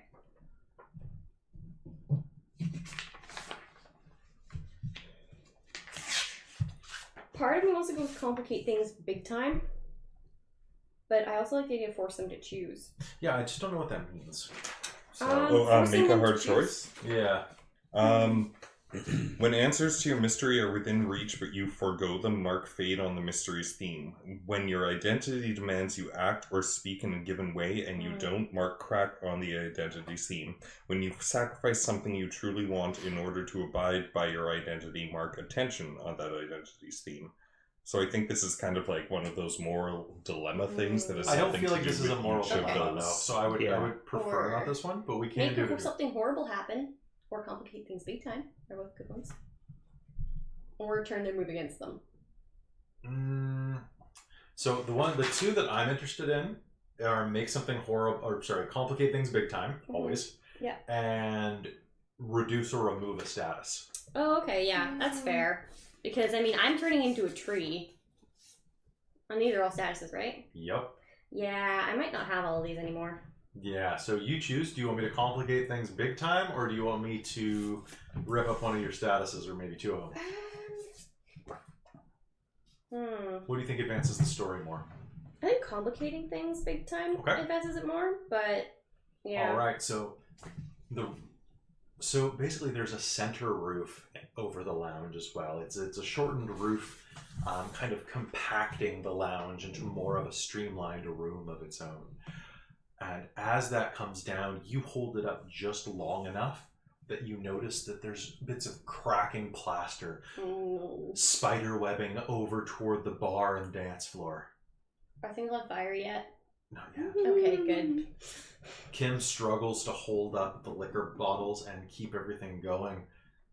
as quickly as he can, but he doesn't see the spider webbing crack above his head. You do.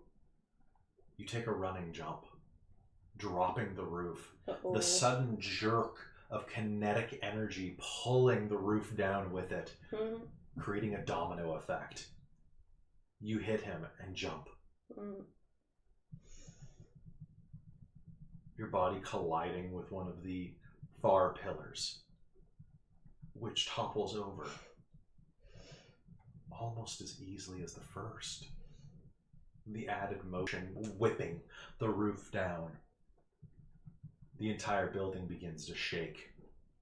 You two. Hi. Kim lands hard, by the way. He's conscious. No, he's not. You two. Okay. Okay. So you grab your chips and get up. You are watching your friend freak out and knock shit down. What do? Who's got the spotlight? I'll say you do, actually. Yeah, she hasn't had much. I want Caitlin to be in the spotlight. Oh, hello. Sorry, guys. Okay. What time is it? It is 10:13. Okay. We're almost at a good stopping place. Excellent. Can she run to cash them in? You know what? Yeah, Brilliant.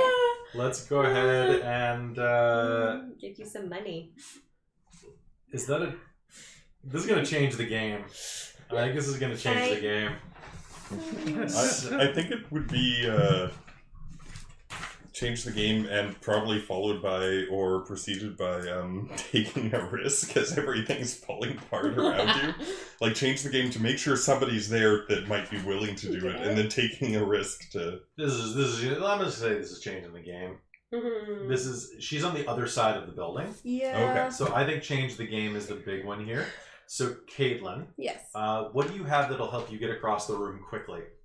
Oh, I'm on the other side of the room from the... So basically what I'm seeing is that you walk in the front door, long hallway, big room, kind of lounge up here, and then probably the main room is kind of shaped like a square with like a little, like, it's kind of like a pea with a really short stick.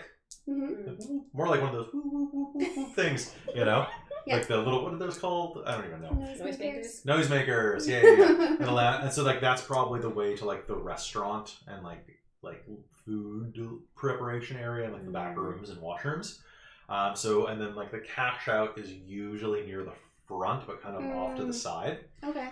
So I'm gonna say it's on this side. It's on the far wall. So it's actually catty cornered to this. As far as you can go diagonally away from the collapsing roof. I see. So Probably the direction you want to be going anyway, from the sounds of it. It's opposite the collapsing roof. yeah, you know what? I'm gonna give you something for. So are there any like all of the giant sashes and things that are like come shaken loose from the ceiling? Yes. Yes. Yeah, you're doing it. Swinging on ropes. Swinging on ropes, you Do say. I want to try to grab somebody and bring them with me, though? You have too many chips. I do have a lot of chips. I mean, you could take the risk to not drop all the chips. You know what? You know what? If you keep the chips, you're pretty obsessed about them right now, aren't Yeah, you? you're obsessed about winning. And Probably. catching this in. It's kind of repulsive. But hey, it might actually help you here if you are that focused on, I think James can take care of Winning. himself on this one. Yeah, I mean, fair. Since it's like, He's not like he's probably in the best situation out of both of these guys. I mean, fair. I You're mean, just like- he's the only one around me, hey? Yeah, Yeah. like he can run. He can. But you can't hide. Yeah, okay, so I have Why would swinging I? on ropes. Yeah. Sneaking in and out of everywhere. Doesn't really. Hidden passages and vanish from the crowd are the only ones that possibly could do anything. Can I see your sheet right there? Sure thing. Well, if people are fleeing, you could definitely fall in with them. Secret passages might be like, there might be air vents or something that's been shaken loose that you might be able to crawl into. to eventually escape. Can we Yeah. mix this with like any of our group power tags? Oh, you can, if you've But do got we have two tags in each Oh, we section did. that apply, Yeah. you can add them all together. I'm trying to remember what our combo one was. we use our like powers together. Yeah. We get effective. So you're not even a little bit. Not even a little bit right now. No, you guys aren't even aware of each Super other. We fun. watch Okay. each other's backs. Okay. We fucked up. Combo. Okay, so one Yeah, minute you know what? This is me. a negative status combo. Yeah. And I hidden will- sunk So the station. fact that I'm helping keep up the I will roof let does you not use assist. can't run but can't hide, or you can run but you can't hide. Okay. To track down the change guy. So you're gonna roll at a +3. To track down the change guy. Well, we'll see. Dedicated Ah. gambling. 9. 9 total. Yep. 9 All right, so total. gain a juice, Juice. and you can spend your juice for the following effects: create a story tag. So Money. that- yeah. Lots of money. Yeah. Juice. That could be handy. There you go. Thanks. Money. Money one. Money 1. So it's a minor bit of money. It's minor Nice. money. Nice. It's good. So you'll cash out at the till, Nice. coming away with a crisp $1,000 in hundreds. Nice. Nice. It's pretty good. Yeah. Stuff That's that all my you could stinky manage to legs. carry over as you swung, basically. Yeah. So you were swinging, dropping chips as you went. No, I have to count them all. I'm obsessive. All right, and James. All right. Okay, so he's collapsing and crashing through things. No, I don't need to have any part of this. At the moment. That sounds great. Yeah, so I am going to I'm gonna basically probably move with the crowd and start heading out of here. Okay, that sounds good. I'm not even gonna make you roll for that. Cool. You can just get the hell out of here. Cool. Are you going to try to avoid trouble on the way out, though? No, that Okay. is not my. That's not in my nature. So I'm just gonna cut through to the chase. So you will find yourself like basically pinning on top of Kim, protecting him as the roof falls down. You will grab your money and flee through a hidden door. Sure. Yeah, I like it. through a back door. Bye. You will rush out the front door in time to be questioned by Officer, was it Reynolds? No. Oh, what was it? Oh, By his partner, Officer Red. Yeah, by, Yeah. Officer, by Special Agent All right. Reynolds. So. What do you have to do with this? Basically, pull you aside. Literally nothing. And you.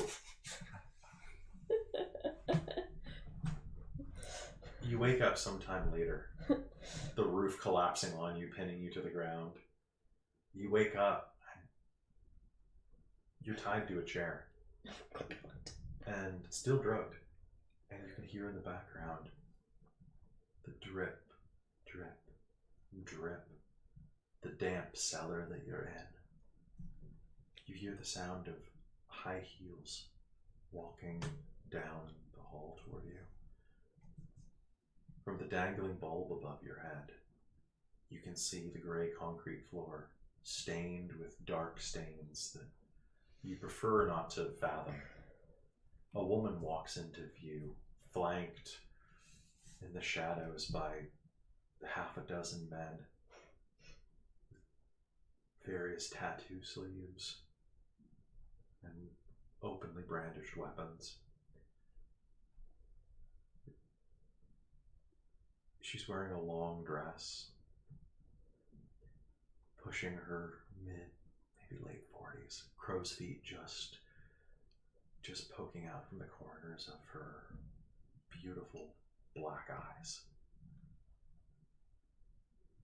She's stroking a Siamese cat as she approaches. Well, you made quite the mess out there, didn't you?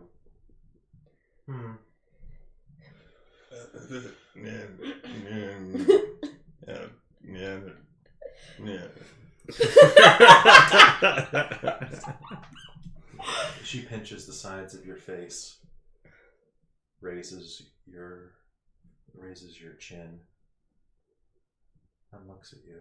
As your eyes focus for a second, you'll see those beautiful black eyes blink into serpentine slits. There's only room for one dragon here. and I'm gonna call game there. Balls! All right. So, Ew. did anybody fill up completely on their attention? No. Was anybody like on the verge of it? Because I want to see what happens if we do. I've only got No. 1 point in one thing. I got 1 point. Does in 3 anybody different feel like they ones. should have gained more from story elements? I Like, think really so. look at them and see if you think you should have gained. Not even if it maxes you out, but just if there's, because we're still learning, and I feel like it might be something we would have missed. I'm not for me. sure. That moment where I decided to topple the thing over. Yeah. The mystery for that I have for Draconic Fury is how do I control this power? Not like that. Well, definitely not like that. But the idea is that it's a learning thing that he's kind of terrified So you're of. thinking of adding that to. Is that attention or is that something else? Well, I was looking at the. Where is it? When you make a hard choice. I should have just done like this the whole time. Hi. Whoa. Oh, yeah. Except for the fact that you didn't have to deal with that the whole time. When you sacrifice something you want in order to abide by your... Oh, that's for identity. Never mind. That's not for me. I could have boxed it. So, when it comes to attention, is Oh, it based actually, on Kelly? the weaknesses What about or right like here, the going identity out? itself? Like the mystery or identity? Give it a try. I don't know if it has quite enough reach. But don't think it probably does. So, like, if I'm thinking about attention, is it based on... No, it's not. one sec. Oh, yeah, no worries. Whoa.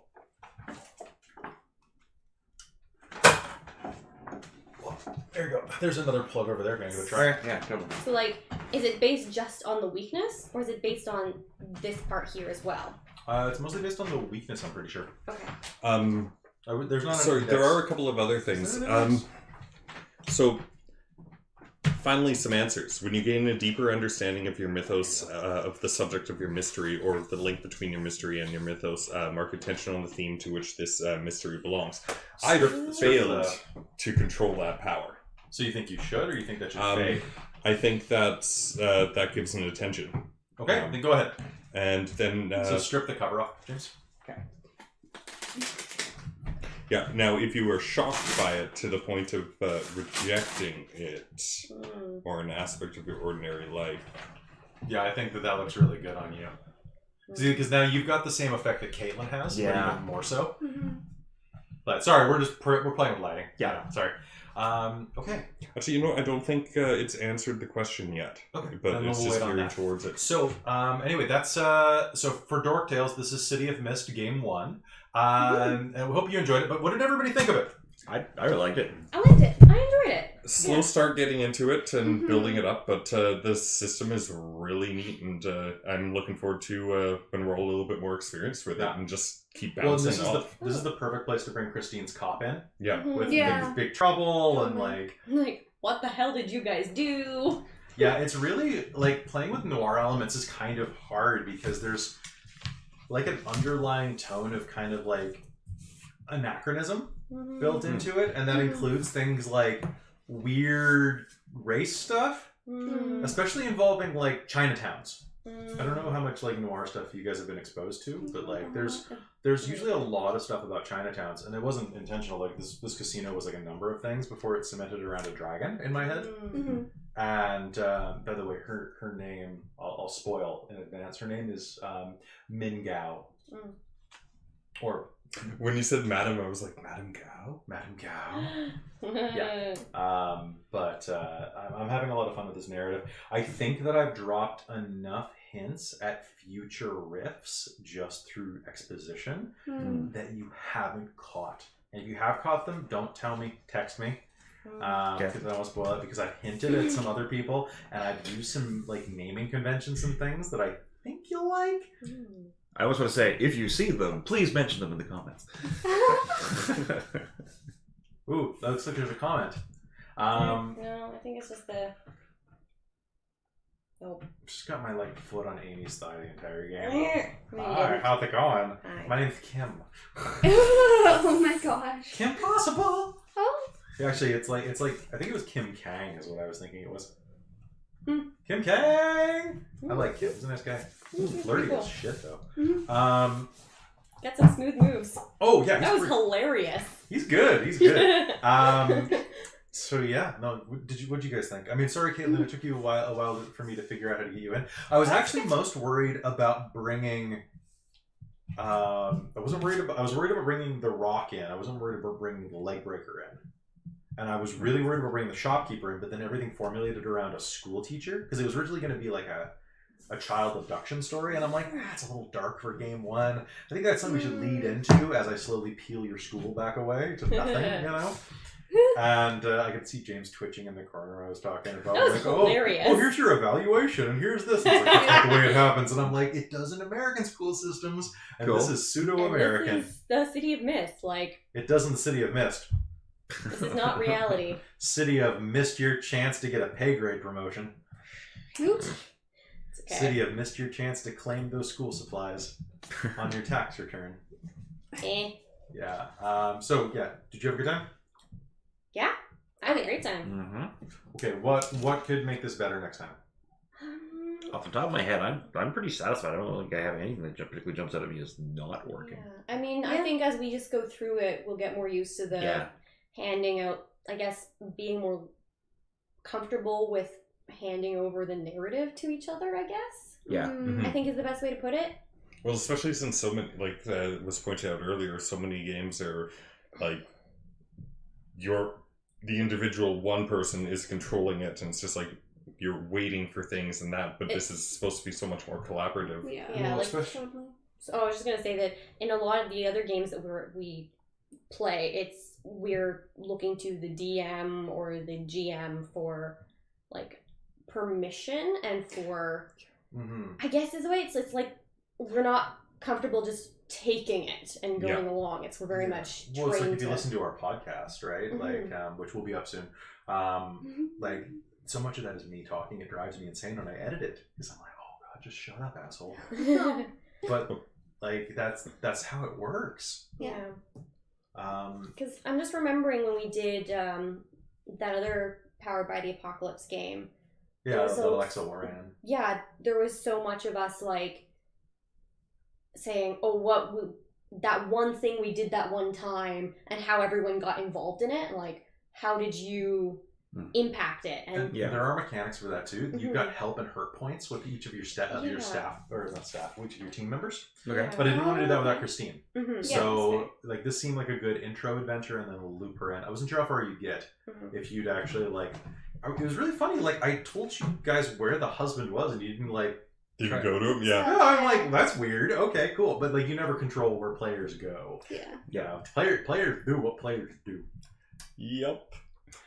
So yeah, I'm glad you guys had some fun with this. So let's see about trying to get another one because we're going on hiatus. So next Wednesday is generic fantasy setting, Mhm. and then the next Wednesday after that is the 26th, and my mom's in town, so I'm Oh Got yeah. it right, And So- yeah, I think everybody's busy on the 26th. probably. We could use some break. Most of us are like full-time work or like Yeah. recovering from degrees. So I'd like to do one more before the end of the year if we can do it.